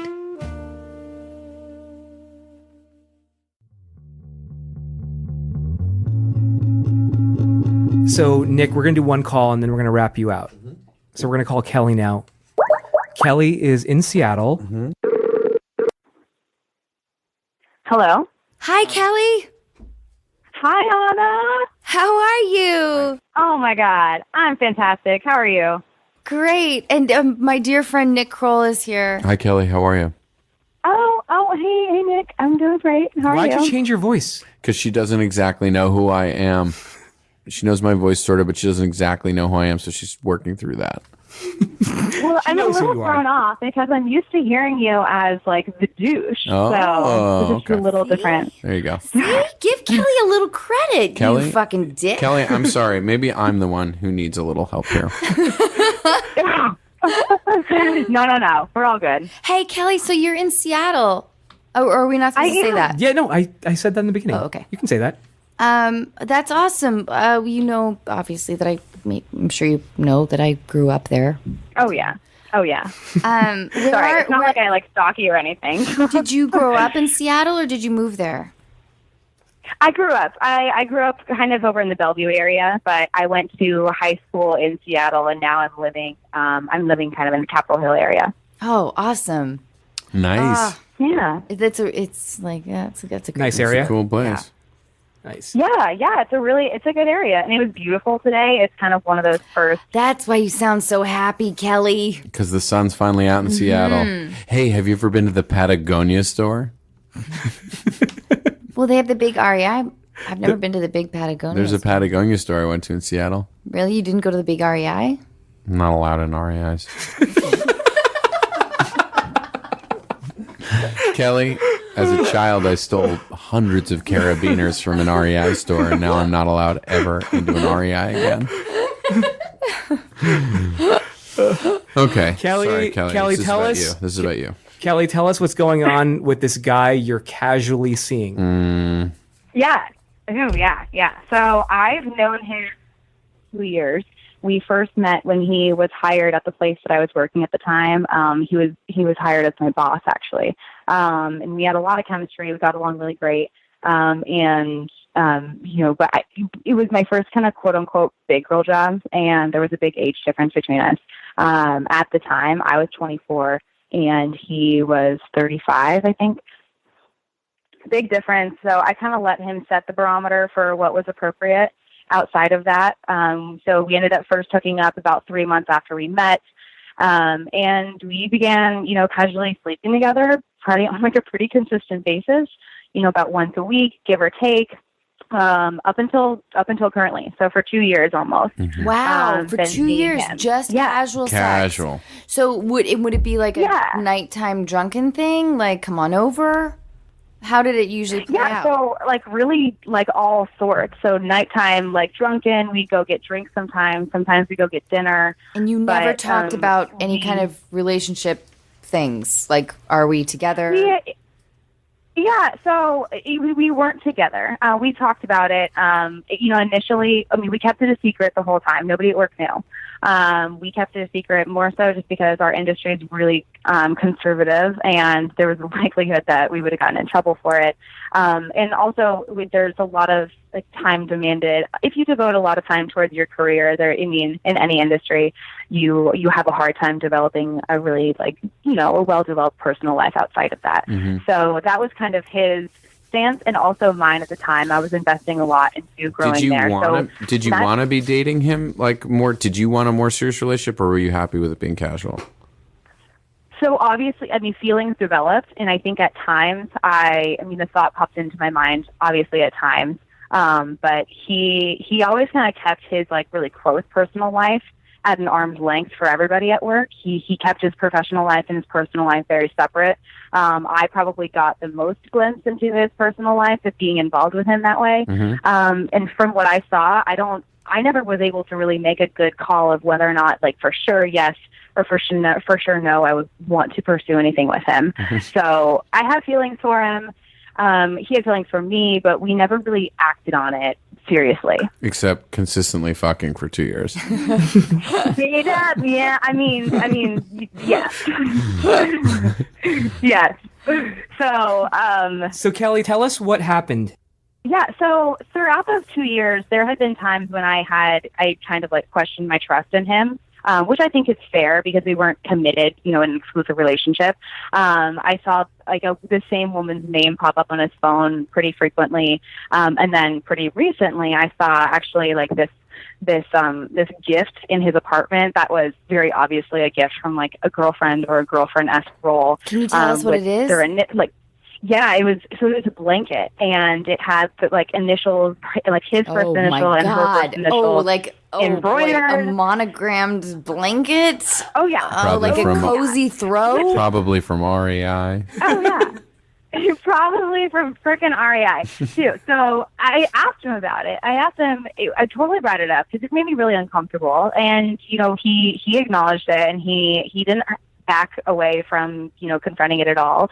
He explained that it was from an ex-girlfriend and that they had dated really seriously in the past, and they were no longer together. She lives out of town, and their relationship didn't work out because they were too far apart and they weren't able to live close together. So most recently, though, I saw him just this past weekend, and I stayed over on Friday night and Saturday morning. He got up, started getting ready, and I just started to kind of get up too, and I kind of got up, noticed that his phone was left right next to me and was unlocked. And I know I shouldn't have done it, but I definitely went through it. And I went through it with this really gut instinct in me that with like a sense of dread. Of course, yes, right. You knew. Oh yeah. Because that's the thing. When you're curious, you kind of know what you're going to find. Yeah. So what did you end up finding? 100. Oh, I mean, everything I could have anticipated and more. Their text message thread was just packed with messages that they, really loving messages they exchanged all day, every day, selfies, nudes, like nude photos that they would send back and forth. But more so, the thing that like stood out was just like the really loving messages. Like this to me stood out to me as like a very deep-rooted relationship that has been going on for a few years. So, on one hand, I feel like I'm kind of lucky. He's made it really easy for me to just, make really cut and dry. Like I'm left with no option but to just walk away. So, I mean, I'm sure I'll be emotional about it at some point, but it's white and black for me. So I'm not too emotional. That's so interesting to me because after you saw that stuff, knowing probably on some gut level that you were going to find something like that, otherwise, totally looked. So there's just one other element that makes this like a totally different scenario for me, though. In the past, just because I never really I wanted to check out his stories in the past. So whenever I found that blanket, I looked this girl up on Facebook, and I found her. She's a beautiful woman. She lives out of state. She is a successful woman, but she didn't have anything on her Facebook that indicated she was in a relationship. So that checked out. But she has 2 sons. And so she's a single mom, and she's, trying to make it work. And she has, to me, these text messages between them that indicate a really serious relationship. Just take this to the next level for me. I'm 26 and I've never been married, and I don't have children, and all I have is this experience with this guy who has shown me, a little bit of intimacy and a little bit of, personality, but my heart just goes out to her so much. You don't think she knows? You don't think she knows about you? She doesn't know that you exist. Right. Definitely not. Yeah, absolutely not. I mean, from the messages, it even looked like she had just recently come to visit him, the weekend before. This guy sounds like a keeper. He sounds like a gem. Right? I mean, this guy is like a sociopath. But my mom was a single mother. I have a sister who is a single mom to 2 young kids. I truly just don't know what to do. I don't know if I reach out to her just for her own heart. No. But I don't know. I'm sort of having a sort of a knee-jerk reaction here. I think that you don't do this. You guys have established a very your terms have been incredibly vague. You haven't established any rules or boundaries in your relationship with him. So you don't have anything necessarily concrete to offer her. And do you know what I'm saying? Yeah. Like, I think that... Oh, 100%. Yeah, because I go back and forth about this, because on one hand, I totally see it, you know, to him. What do you like about I'm just him? this person.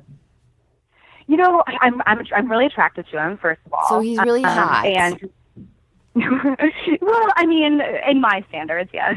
But yes, he's attractive.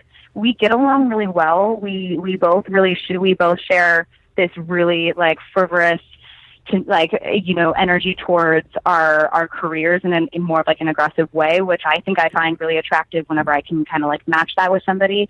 And we kind of get along. You know, he reminds me a lot of people that I keep close in my life. Whenever I do get to see glimpses of him in like a more personal, right, but it's been in a more 2 personal years environment, and you don't know this huge thing about his life, so it makes me feel like no. Truly, what it makes me feel like, Kelly, is that there's a big power imbalance here, and he is holding a lot of it.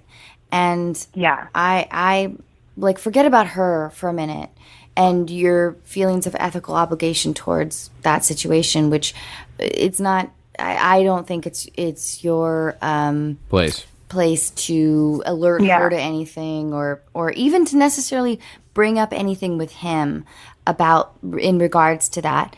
I think what you need to do, and I say this being completely unqualified, as you know, is what I'm more concerned with is how you protect yourself and you protect your heart. And yeah. You, like, that's all you can do in relationships is like people will establish whatever rules that they want, and then it's up to the other person to decide whether they want to play by those rules or not. And if both people are and you clearly have played by those rules for a couple of years, and if you have bigger feelings than that, now he's established what the game plan is, and it's like you have to be like, I'm out, like, because you're not going to change him. I'm worried that you will use this as I'm worried that you're young. Yeah, it's like kind of ammunition against him. No. I'm worried that on a bigger picture that what worries me more is that this is the kind of person that you're drawn towards. Mm-hmm. If you want to be,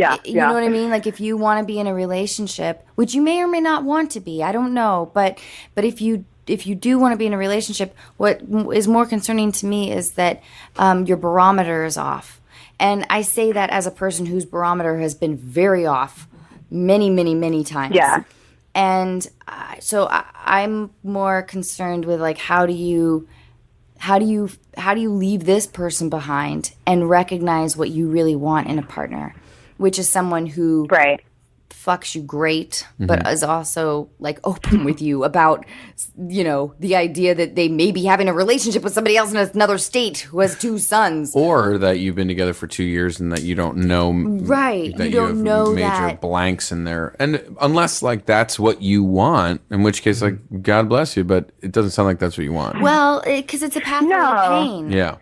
And some people want that. Yeah. I wanted that. Mm-hmm. I wanted a pathway to pain, like when I was in my 20s. And I know this is a bad time, but I do want to just promote my podcast, Pathway to Pain. Come on down. Come on down. Come on down to Pathway to Pain. Follow the light? Question mark? Sorry. Flicker. Yeah. Nick has to leave soon, so let's give her some final advice here. Kelly, I'm worried about I'm worried about you continuing this, draining too much energy into this dead end. And I would agree. And I think Anna brought up a good point, which is like, if you start to look at the patterns of who you're attracted to and why you're attracted to them, and if it's like, if you didn't grow up with much of a dad around, and then your sisters, if you're repeating like some withholding, abandoning, like father figure or lack of father figure, like, it might be worthwhile taking a look at that. Yeah, exactly. And Kelly, I don't know. I feel like this is a longer conversation. No, Maybe we should. Kelly. It's the right advice. But if you want to, if you know what, Anna and I we can call you later Would that be privately. okay? Let's call you privately. But this is the right advice. We have to let Nick go right now. Anna and I will call you in about a Would half that be hour. okay, A half Kelly? hour just privately, do you without have time? not on the air to talk about this a little bit. Yeah, sure, that works. Okay. But for now, this is the I advice just gotta for now. get out of here. There's Yeah. this girl that I'm fucking. I I love told it. her I about love this it other so woman far. that I I'm can't dating. wait for more. Okay. Kelly, we'll call you in a little bit. I love Yeah. you. This is a longer conversation because I hear myself in you, and that's why I feel so passionately about this.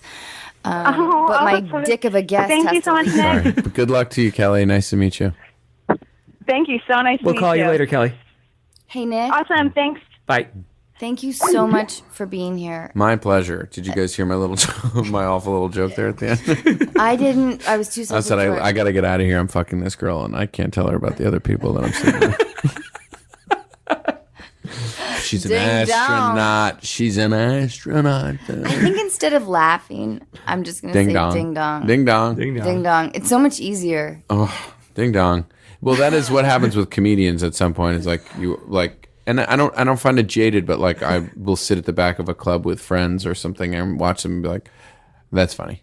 It's true. I have gone to see stand-up Mm-hmm. comedians with other stand-ups, and they have not laughed at all. But And it's enjoyed been it. Enjoyed it exactly, and it's so weird. It's such a odd. It's just watching math for a comedian watching another comedian. I mean, you can sometimes people still make me laugh, but you can watch stuff and be like it's just watching the equation of something. You know what I mean? Kind of.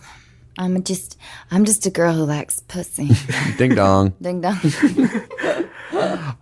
Nick, thank you so Nick. much. Hey, does anyone know where Annie went?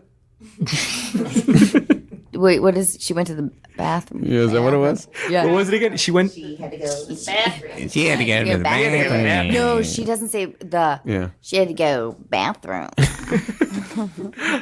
All right. Wait. What are you here to plug? I forgot. Captain Underpants? Captain Underpants. So I'm in this movie, Captain Oh my Underpants. gosh, I have to tell you, our like 6 and under crowd is huge. I know. Like we are reaching. Hey, like, all those she had to go to bathroom crowd. Check out Captain Underpants June 2nd. I play Professor Poopy Pants. For real. My character is Professor Poopy Pants. It's me, Thomas Middleditch, who We just had him as a who guest. I just listened to. Very funny and wonderful guy. Ed Helms, Kevin Hart, Jordan Peele, Kristen Shaw. It's a Wow. good group. Great cast. Captain Underpants. And if you'll excuse me, I have to go bathroom. Thanks, Nick. All right, we'll be back in a few minutes.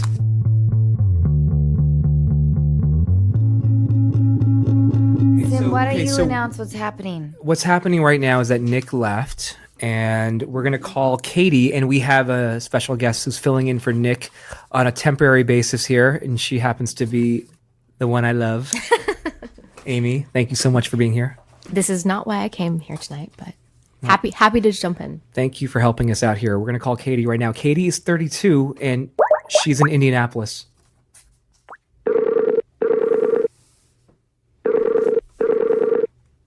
Hello. Hi, Katie. It's Sim. Hey, how are you? I'm well. Hi, Katie. It's Anna. Hey, how are you doing? I'm good. How are you doing? I'm good.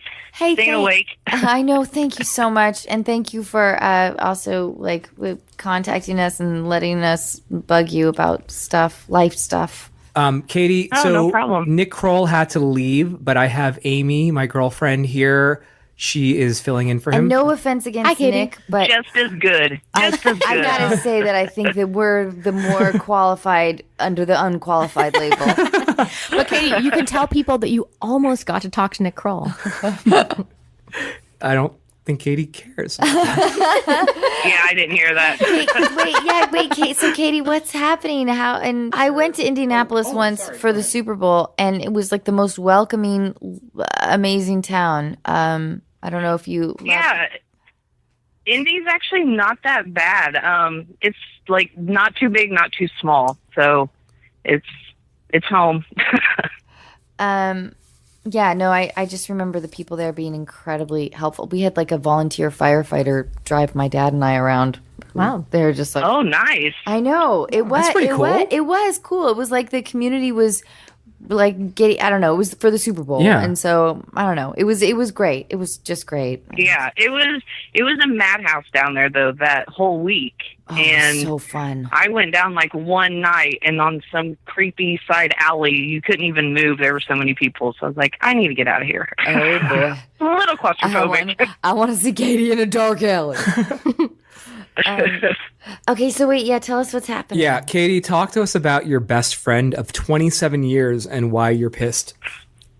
Yeah, so me and my wife, who have been together for almost 3 years now, have always talked about having a kid, and one way or the other, and we had always had this one certain name picked out, and we never told anybody what the name was, because as soon as you do, somebody names their kid that, and it kind of ruins it. So we never told anybody. And then my best friend, who I've been best friends with since I was 5, got pregnant with her third child. And they were hoping for a boy, ended up being another girl. And all of her girls are named with the letter L. And so about a month ago, we were talking, and I was like, oh, what are you guys going to name her? And sure enough, it was the name that me and my wife had chosen. So now, I'm just in this weird spot. She had the baby last Tuesday, actually. And I'm just in this weird position because, like, when me and my wife have always talked, like, we have talked with this name, like this kid actually exists, even though it doesn't. And so now we're kind of both dealing with this weird feeling of loss of a kid. And I don't know how to be there for my friend right now with her new baby because I'm so hung up on this name issue. And so, I need to talk to her about it clearly. So yeah, I think so because you guys are both innocent parties here, and it sounds to me like maybe you and your wife sort of idealized this child, and you had this image in your mind of what this person would be. Yeah, and your best friend is sounds like is completely innocent in this. So she is completely 100% innocent. Like I said, we never said names. When she did tell me the name, I did tell her like, oh, that's the name we wanted to use. But then I dropped it because as soon as she said it, like my heart sank because I knew I was going to have this conversation with my wife. I knew that she was going to be upset about it. And how does trying your to wife calculate how to handle it. She's like devastated, like will not say the name, period. Like even in conversation, like she's not mad at my friend at all. Like, she's like, I'm not mad at her. She's like, but it's just going to take me time to want to be around them because of something, we know that we sound crazy with this whole thing. Like we understand how nuts we sound, but I don't know. It's just weird. Like it's almost like she's grieving. And I mean, I have too. Is your wife at all threatened by your friendship with your best friend? Oh, definitely not. Definitely not. And she's one of the first people relationship-wise that I have been with that has never felt threatened by her. Like, never had any issues, nothing. How unusual is the name? Is it audio science? Joking. You'll get that when you listen back. Is it the name? I mean, it's not completely unusual. I don't know anybody that has it around here. The name's Lennon, like John Lennon. That's an awesome name. But it's not. It's an uncommon name. No shit. It's a great name, but it's an uncommon name. You guys both picked that. Yeah, that's why when you told me that today on the phone, I was kind of surprised by that. How is that possible? Where that's not a common name at all for a first name. That's crazy. Are you both big John Lennon fans? This is why we're best friends. This is why we've been best friends for so long. Clearly, because we just pick great names without even talking to each other about it. But yeah, I mean, it's a kind of an off the wall name, and it fit with my middle name, which we want to pass on because it's a family name, and it was gender fluid. It could go male or female, regardless of whatever child we had. And so now we're just kind of back at this. I don't know now why. What do we do? So. It doesn't bother me when a friend of mine wants to buy the same thing that I already have. Like, I don't get hung up on that shit. Is it crazy that if you had open communication with your friend to be like, would it bother you if we named our child that as well? Because I don't see why, you guys are going to, the way life goes, you're going to grow apart in different ways. Your kids are probably going to go to different schools. Like I don't see. I see a world where you could have the name for your child that's, and especially if you are close with your best friend, I would think that she would really understand that, knowing how much it means to you and your wife. I would hope that it. I don't know. I think she would. I think she would understand it. See, I guess it's not really a problem. What I'm hung up on is where we grew up. It is a very, very small community. Everybody knows everybody. Everybody knows everybody's business. So in my eyes, it's like, I don't want a kid. I don't want a child now that's named what other people may perceive as after my best friend's kid. Does that make sense? I know what you mean. That makes perfect sense. No, Sim has strong feelings about baby names, so I know where you're. Wait, I don't know what you're getting at. What do you mean? Well, you've rejected several baby names. Oh, that's you don't different. want. You can't. Deal with the idea that somebody might think you're naming them after so and so or. Right, whatever, that's true. so. No, I want to make sure that they're all original. I know where you're coming from. But also though, when do you and your wife want to have a kid? We've talked about within like the next, probably like this time next year, start really looking into how we want to do it, because clearly it's not as cut and dry. It's like, hey, let's go to bed, and it's more like, hey, we got to plan this out. Like, are we going to carry? Who's going to carry? Are we going to adopt? Are we going to foster? Like, there's a whole lot of other questions. So we have pushed it back a little bit, but between me and her, like I said, when we talk about this is a conversation between just me and my wife, and now clearly everybody listens to this podcast. Kind of what our plan is. And so our plan was to start when we felt comfortable, like around 33, which is how we both will be next year.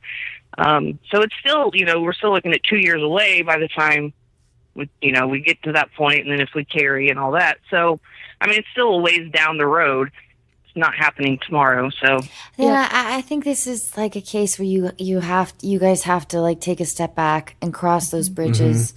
When you come to it. But I think the most important thing is for you and your wife to maybe sit down with your best friend and say, this is the craziest thing, but we wanted to name our kid this, and talk it out and see, You know what, Anna, you're right. It might actually be beneficial if she was just a vent and just say, "This is how I feel," and then she might feel after she says all of this and gets it all out, she might feel like, you know what, it's okay, it's fine. At this point. I personally think Indianapolis is big enough for 2 Lennons. So, well, yeah, completely. And also, though, don't forget that you and your wife, like all of us do, when we get swept up in the idea of procreation.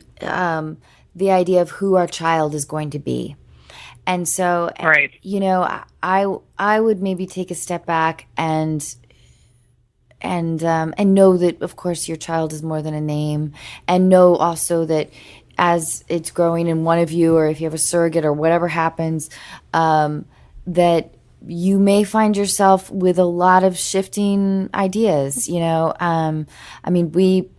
named Jack, I think I was maybe 4 or 5 months pregnant when we decided on Jack, and that's my dad's name, but for our son, but a lot of kids are named Jack, and so I think it's important to just recognize that there's going to be a lot of shifting.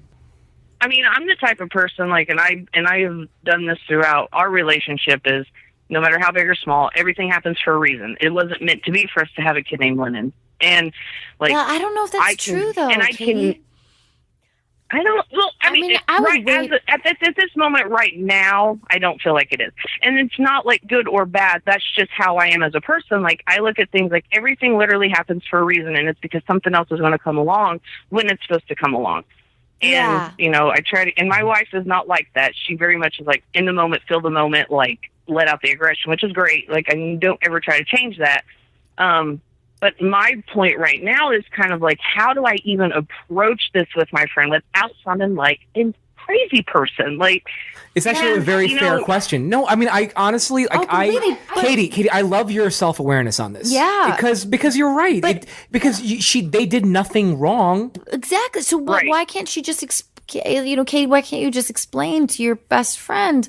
This is like, I recognize that. Yeah, I don't think it's as crazy as you may think. I mean, look, I'm a highly rational person, and I totally know how you feel because I have a set name in my head that I want for my little girl who I don't even have. And when my sister was pregnant and giving birth to her little girl, this past Christmas, I had this like knot in my stomach when she announced the name because I was like, oh God, what if she like takes my baby name? So, and it's like, it's fucking crazy. It's totally irrational. But at the same time, I think a lot of people understand that, you have something in your head, and I don't think it's not. I had the name Lincoln. I wanted to name my son Lincoln, and I had that in my head for like a decade. And then when I was pregnant, I don't know, something shifted, and I was like, I don't know if I want that. And so, I think, I think let yourself have that breathing room, but also, I think it's the fact that you are talking about this with us and you recognize that you're both innocent parties. Mm-hmm. There's no reason why I think you can't talk to her about it and just say like exactly what you said to us. I know this is crazy, but my wife and I are we're a little sad and a little bummed, and I know it's irrational. We're so happy for you, but I just want you to know that if this has been on our minds, I guess. I don't even know where I would go. But if you told me that, yeah, I don't even know how I would respond to that. Right, I know. I would. As I say the word, right? She's probably just, what do you say? Like, sorry? Right. Like, I would say to you, I'm so sorry. Is there any, I don't know what I can do. She doesn't. But in my mind, I'm thinking, okay, that's your deal. So maybe, Katie, Right. you don't. Maybe this is like between you and your wife, and you don't bring it up to your friend at all right now. I don't know, because it's just too. It would be different if one of you was pregnant, or like if the baby was like. See, I almost feel like that's why you can bring it up now, to be like, hey, this is so crazy. I mean, what are the chances? We've been best friends for almost 30 years. And guess what? We both wanted to name our kid Lennon. Wow. Like, what a connection. Not only did we name them the same, or not name them because I don't have a child yet, but not only did we pick the first same name, she gave her daughter her middle name, which is what I was doing. So, I mean, this whole thing's just a little bizarre. So I was like, I don't know. I mean, because it's not, it's not imminent. Like you don't have, you're not about to have a child. I think you can bring it up kind of casually now and float it out there, see how she reacts, and wait it out. And by the time you and your wife are at the point where you're about to have a child, maybe you might feel differently, or maybe not, and then you revisit it. I don't know. I still wonder though, Katie, I still wonder if because it's a complicated dynamic. I would think you having a best friend that you're so tight with, just in any relationship dynamic, and being married, like that's we're talking a lot of loaded stuff there. Mm-hmm. Right.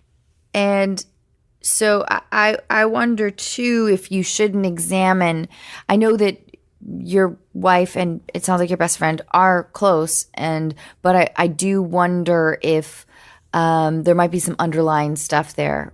If your wife is at all threatened. And that makes sense. And I could see that, but the problem was like, not the problem, but when me and my wife were talking about it, she straight up said, she was like, it could have been anybody else that we know, like any friends that are just acquaintances, but like. And she's like, but it's your best friend. She was like, if it was my best friend, she goes, I would be just as upset with this. So it's not so like one-sided. And I believe her without a doubt, because I mean, if it was her best friend that did it, I'd be pissed too. So it's like, does your wife have a best friend that's as close in her life? Oh yeah. Oh, okay. Yeah. Okay. Yeah. And the thing is, like with my best friend, and like I say, she's my best friend. Now, granted, I saw her last week when I went down to see the baby. And the time before that, I've maybe seen her once in a year because we don't live in the same town anymore, and I don't get home that often. And with her with two kids, like she doesn't come up here that often. So, but she's just one of those people that like she knows everything about me. She's been through everything I've been through. Like her family is my family, and so it's just that closeness and that pick up the phone and you pick up where you left off type of thing. Whereas my wife has friends, really close friends that live locally that we see often and hang out with.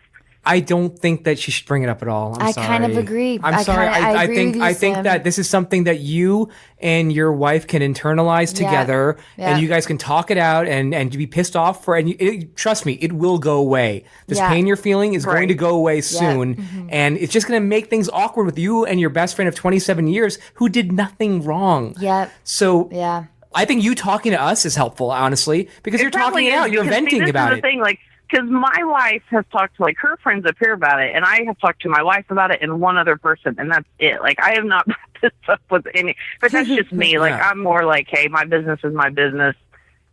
Yeah. You know, I can carry on and get through it, whereas Elena needed to talk about it, which is fine. But, yeah, so. I remember, like, I don't know. It's just a weird spot. I had my heart set on Luella. I like that if name. we had a girl, I like because I that. wanted to call her Lou. And then my brother, and I didn't tell my brother, but then my brother like announced that he was having a girl, and they were thinking about Louise, and they were going to call her Lou. Yeah. Oh, wow. And I didn't. They ended up naming their baby Nora, but I didn't. Of course, I had that instant pang of like, Right. oh well. Yeah. That one's gone, I guess. Well, and I think, like, as females, for whatever reason, we tend to, like, fantasize about our future children, and we want to name them, and this is what they're going to look like, and the personality. Well, then it's, like, double whammy with me and my wife. And so it's, like, you know, it's magnified by this make-believe human at this point, you know, and so, and like I said, I think right now, like, I mean, it has gotten better. Granted, you know, the baby was born last week, and we can talk about it. Me and my wife have talked about it. Like, you know, our communication's very open about it. It's still that's what it is. It's still so. It's just really fresh right now, and it's going to pass. It will. Yeah. It'll play out one way or another. Yep. Yeah, and I think that, like, especially, you know, who knows what happens if you guys have a kid in 3-4 years, you and your best friend live far apart. I still think if you want to name your child Lennon, that's a huge, important decision that should be made regardless of anything else, you know? So I don't think, I just wouldn't cross these bridges, you know? Yeah. And I would really encourage your wife to not do that either, in like the most gentle of ways. And I know that like Amy was saying, we get caught up in like this sort of sweeping romance of ideas and where we're going to be and what we're going to do with our lives and the vision for the future and how everything is we like doing that. I like doing that. But I would just maybe if you can Just take a breath. Yeah, exactly. But I know, but I hear you though. That's a bit of a gut punch, but it's nobody's fault, and there's nothing you can do. And you don't want to lose a friend over it. Right, and just stay open-minded. Yeah. You know, you might hear a name that suddenly might resonate with That's one of true. you in the next year or two. I mean, That's maybe right. you always thought that you were gonna, you know, go with Lennon, but you hear something and you're like, wow. There is a Finnish you don't guy in know. my high school named Per, P-E-R, and I just loved that. Oh, I met someone named Pear. I loved it. Oh. Per. I thought it was so cool. Pear Sarna. I'm good. I'm good with that one, but thanks. You're like, nope, but I still want Lennon. No, I'm good. We'll stick away from the fruit. But Lennon is a fucking awesome name. You guys have really good taste. I know. And I mean, and that's the thing, like, and I love my best friend, and like, even something like this, like, you know, this would not ever stop us from being friends. It's just me trying to get past that and get to the point where, you know, I'm comfortable to be around him, because like when I went down there last week, it was horribly awkward for me just because I knew, like, they didn't know what was going on. And I don't think they picked up on that I was being weird, but I knew I was being weird. And like, and I don't want it to be like that, because I mean, her other two girls, like, I love them to death, you know, like, I'm their aunt, you know, and I see him and I hang out with him and we do stuff. And so I don't want to exclude the third one because of something that's stupid. And so That's so wise that you recognize that, though, you know, and this is the case where nobody's to blame. Yeah. yeah. I think when the time comes, you'll know what to do. All right, so Yeah. let's wrap it up with her right now. Katie, here's what I hope. I hope that you and your wife have as many kids as you want, and you name them exactly what you want. And you don't let other factors get in the way. I love that. Yep. You know, because your child is going to have a whole life outside of Indianapolis that has nothing to do with your best friend and their kids. So true. Right. It really, you know, you're like, your kid is going to be like off studying in France or something. You know what I mean? Like it's a small world right now for you guys, but it's ever expanding. And for your child, it will be inconsequential. It really will be. And, you know, and I think, you know, my son, Jack, is like Jack 2 at his, or maybe even Jack 3 at his preschool. So, you know, but he won't be that forever. Right. And it's, anyway, so just keep all that stuff in mind, keep your friendship. And I cannot wait for you guys to have a family. That's just so exciting. Katie, that is exciting. Will you tell us like when it is exciting, but it's a little nerve-wracking, but it's exciting. Yeah. We're getting there. And your nerves right now about this idea could be very much like funneled into this hang up. You know what I mean? Like the nerves of you guys having a baby and it could be really channeling itself, that nervous energy, into this fixation a bit, you know? And the idea of like, what does this mean? Does this mean that we can't ever like have a kid? And it doesn't mean any of that. It means you can have a beautiful baby and name it Lennon, and it's going to be fucking awesome. And your best friend, that's right. Guess what? My kid's gonna be awesome no matter what its name is. That's right. We've already There you go. established this kid's gonna be the coolest kid on the block. We know this. Fuck yeah. We just need to have him a kick-ass name to go with it. So. Yeah, no, and I'm serious though. Name your kid whatever. Totally. Be selfish in this. And you know what? Your friend will understand. Totally. The way you explained it to us, your friend will totally understand. Like, this is the name that we've loved. I hope you're cool with it. And your friend should be. That's what I think. Yeah. I'm in agreement. Because truthfully, you'll be friends with your best friend, but the kids are going to grow apart. You know, the kids are going to have their own completely different lives. And that's a really important thing to remember.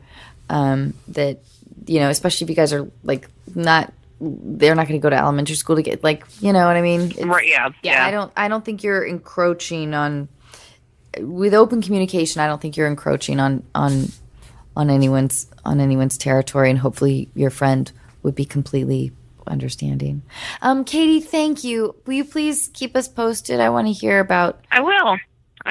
Kids, and I'll let you know how it goes down. Thank you, Katie. Yeah, I hope we helped. I feel like we gave you a lot of vague advice. No, it wasn't vague. It was very specific. We told her that she's fine. It's all good. All right. Thanks, Katie. Thanks, Isn't that Katie. helpful? Thank you. We love you. I love you. Bye. Bye. I do that I love you thing. Is it weird? It makes people uncomfortable. Why? You think it makes them uncomfortable? It totally does. No, I think they love that about you. The fact that you genuinely love our listeners. I do, though. And I do want to say we've been getting the most amazing emails and feedback from you guys. Yes. And it just means the world to us. We read everything, and you know. You guys really do have like the nicest fans. They're really great. They really they're are. incredible. I wish I can respond to everyone because they're so sweet. They really are. But just know that we love you all. So we're going to call Kelly back because you felt like there was some unresolved. I did a little bit, yeah. So let's we'll finish it up with her and see if we can get her in a good place. Oh, we forgot to get Nick to tell you to fuck off. Oh, well, it's Fuck all right. you. I know. But you did tell me that. No, it's not dying. People still like that. dying. Well, if you think it's dying, then you can stop it right now. Let's see how everyone feels about it. Hello. Hey, Kelly. Hi, Kelly. It's us again. And we told you that we would. Wait, who is this? It's Anna. It's Anna Faris. Anna Faris. Oh, no. And Sim Sarna. Anna And Faris? Sim. Oh, okay. Yeah, you're funny. But listen, we told you we would call you back privately, but now we're recording you. So surprise! oh God, I'm being recorded. Okay, that's great. Okay. And you're also here with Amy, who's a federal prosecutor and Sim's amazing girlfriend. Because Nick, as you know, we had to leave, but we wanted to call you back because I'm intrigued about I have more questions for you. So where did we leave off? So where we kind of left today, from my understanding, was that the general advice was to kind of, just back away, just to back out of the situation. That my energy was better placed towards, investing more in like my future and finding people that were more aligned with like my goals. That I shouldn't invest more energy into people that were probably, just toxic for me, which I totally agree with. Sounds like good advice. But I do understand your frustration and anger towards his duplicitousness because he was leading like a fucking secret life, right? I mean, oh yeah, right. And also, I mean, it's kind of been, and I didn't really get a chance to dig into this, but it's kind of been like it's been a gradual process of me backing away from him emotionally for probably about the last 3 months. So that makes it a lot easier for me to be so cut and dry about this. And it's I have no interest in him at this point at all personally. I know that he's bad news, and it's unfortunate that it took it this long for me to realize that. Did you go through heartbreak or did you like go through a period of like kind of being bummed out or? For sure. Yeah. I mean, there was a point at which, he and I were out to get drinks with another former coworker of ours, and she kind of like drunkenly insinuated that or suggested that, hey, you guys, like, man, you guys, you should date. And his reaction to that was so ugly and so insulting. He could have easily just, laughed it off or something, but he really made a statement about it. Tell me what he said. He first laughed, and he, while laughing and shaking his head, just repeatedly said no, said it would never happen, said that it was crazy, it was, it was unquestionable. It was out of the question. That's really hurtful. That's really hurtful. That's yeah, and it was. Yeah. In front of. And you guys worked together? together? And I confronted him about it at the place. Where, once my friend left, we had a really in-depth conversation about it. And, I flat out told him, I said, you didn't need to say that. All you had to do was just dismiss it. I understand you are trying to protect your professional identity, but that was really hurtful. It was really disappointing. I was really let down as a friend of yours that you would say such hurtful things. That's amazing. You said that. How did he react to that? Did he say, yeah, you're right? Or was he defensive? In the moment, he was defensive, which only pissed me off even more. So we didn't speak for a few weeks. And he came back and, apologized incessantly.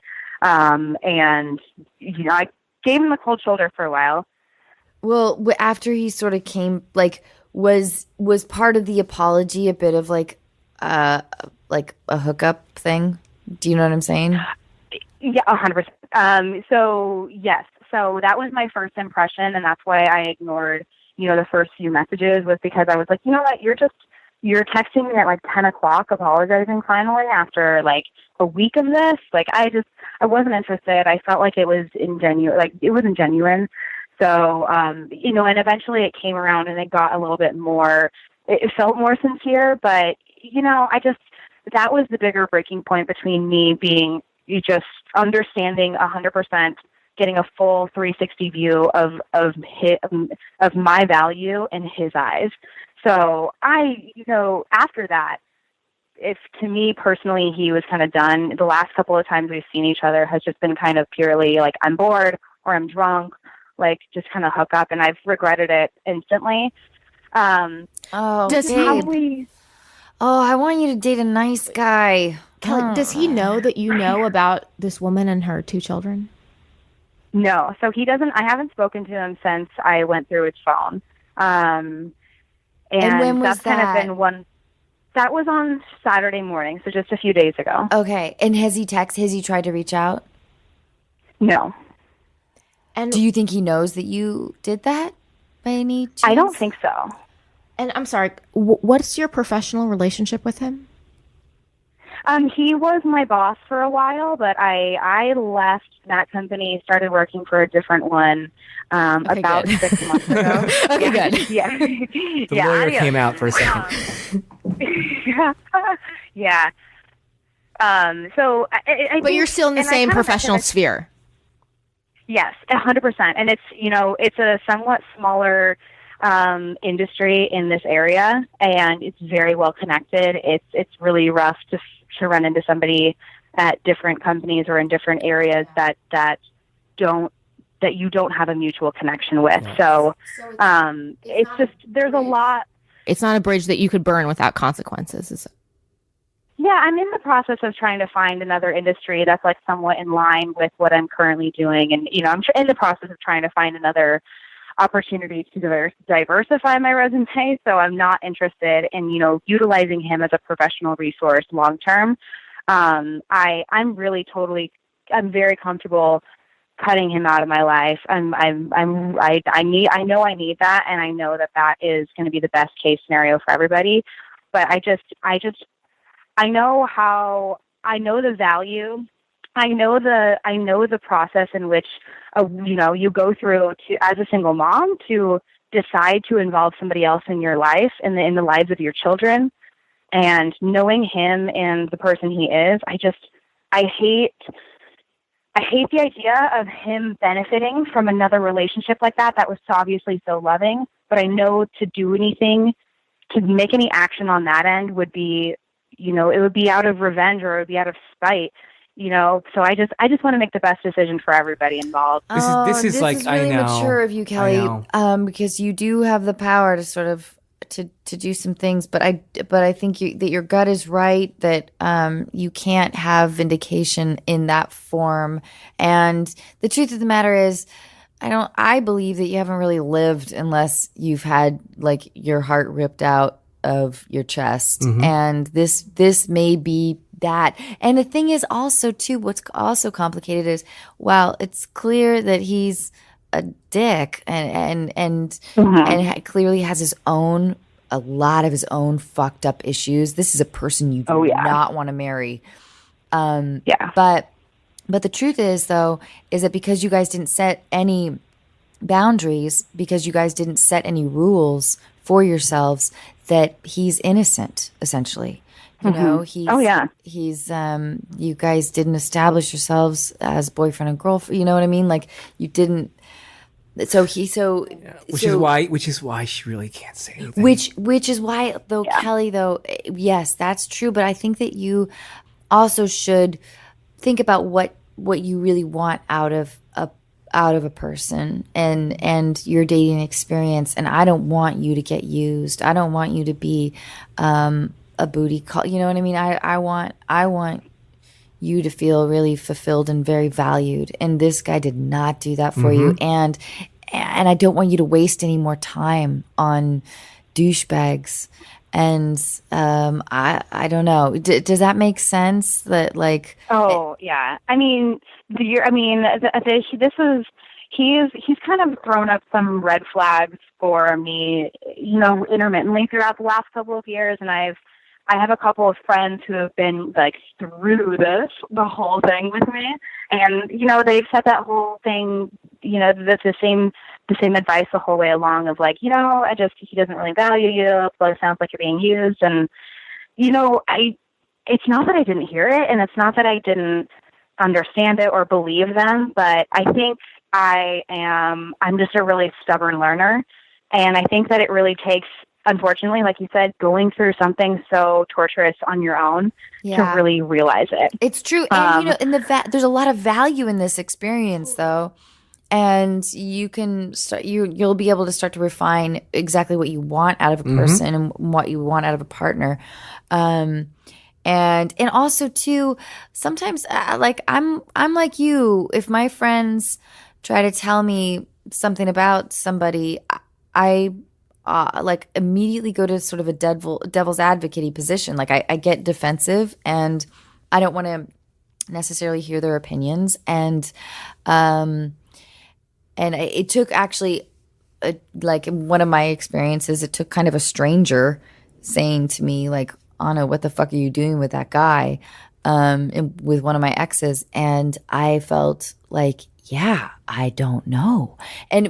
So hopefully, Kelly, we can be that stranger to you a little bit and give you a little bit of like a cattle prod, and hopefully give you a different perspective than what your friends are giving you in the sense that we don't know you. We just know a little bit of this story. But from what we hear, it sounds like I just want you to make sure that when you enter your next relationship or your next dating experience, that you are maybe much more protective of yourself and understanding what you want out of it, as opposed to sort of this loosey-goosey, like, let's fuck here and there, which exposes your heart and your, that like leaves you out to hang or to dry. To dry. Yes. Kelly, I have to tell you, I have been up since 1:30 this I know. morning. We should really wrap this up though. I know. Yeah. No. I don't mean to like. But that's. I do feel like we are I'm running tiny really bit late loopy. though. We do have to leave. We got in from London a couple days ago, and she's jet lagged. But Kelly, thanks for letting us talk to you. And what's great about your call is that it's so relevant. I feel like we get so many listeners that call us with very similar problems about these undefined relationships, these relationships that are in this massive gray area, and they all happen in their 20s. Right. Every single relationship. I mean, she's, Kelly, you're 26. It's every single one we've had. Yeah. But again, learning experience. So you need to go through this. You're really helpful to a lot of people. And so please know that this experience, hopefully will be helpful to you in terms of refinement and also developing a deep sense of empathy. That's what my heartbreaks have hopefully done for me. And it's raw and painful, and it still is, and it will always haunt me. And I have long theories about why I don't believe in closure and all that shit, because I think that these experiences do enrich you, but it is fucking painful, and I'm really sorry that. And if I could, Kelly, I would smear like the fucking shit out of this dude. But I think you are not alone. But I think unfortunately, there's nothing to do. The high road for you will be protecting yourself. Yes. And and that's the classy thing to do, and that's the wisest thing to do, I think, is just taking what you've learned, sucking this up, and he'll get his. You know what I mean? Like it's going to play itself out. It always does. Everything is going to play. Yeah. He sounds like he's a miserable person, and I do feel terrible for this other single mom. Yeah, her friends are probably the same, saying the same thing to her. Like, yeah, but there's nothing. There's nothing that you could say to her that she would hear. Does that make sense? Right. There's absolutely nothing you could say to her that she would hear. All she would hear is like this. Yeah. Young woman from Seattle who's like, who sounds angry, and she would complain to her friends about you or whatever. So you're just trust that he'll get his, and I think just move forward and be professional, within your circle, as you will be. I know. I feel like I'm telling you stuff that you. She already knows this. She knows this. She just needed to hear it from us, I think. Right, Kelly? No, but yeah, you're right. I mean, it's so comforting to know that like people that I've only explained this to for minutes can pinpoint the exact same advice that I've been getting from friends who've known me for my entire life. Because it goes to show that what they're saying is true, and that my gut instinct on this is also accurate, but it's tough to, it's when you're almost there to fully, emotionally cut yourself off from somebody. It's so tempting at that last moment to, throw in a little jab here. Yes. And I know that I know that I have that power, and it's really tempting. And I think, as much as I try to clothe it in this argument that, it's in protection of her, you guys are totally right. She'll find out regardless. Oh, or totally. She'll find out. She's yeah. probably hearing the same advice. And Right. my friend Jade says she's going to die alone, and she probably will. And that's just really sad, and I feel bad saying that. He clearly has a ton of his own demons. But listen, what are you going to do when he texts you again? I don't know. I've thought about responding to him saying, hey, I know your relationship with this woman is more than you ever admitted or you ever, you were honest about. I don't think you should do that. That's opening up another. I totally agree. Yeah. So just to ignore it. You don't have to ignore it. You can just be nice. Don't respond right away. You don't have to, well, right. You can be nice, and you can just say, "Hey, I'm dating someone I really like," and then he'll leave you alone, hopefully. It's so hopefully. not that easy. She needs to have a game plan. She needs to have a game plan. We were just trying to get rid of the guy at this point, right? Yes, but he's really persistent, and he's really controlling and manipulative. So if any excuse I usually give, is then to you say just like, have to hey, no, ignore sorry. him. Then if he's really manipulative, then you just don't respond. You don't engage. Yeah. Okay. I who think he that is. maybe after like the third text, I would ignore the first two, Right. and after the third one, I would say I would write back. I would text something like, hey, how you doing? I'm busy.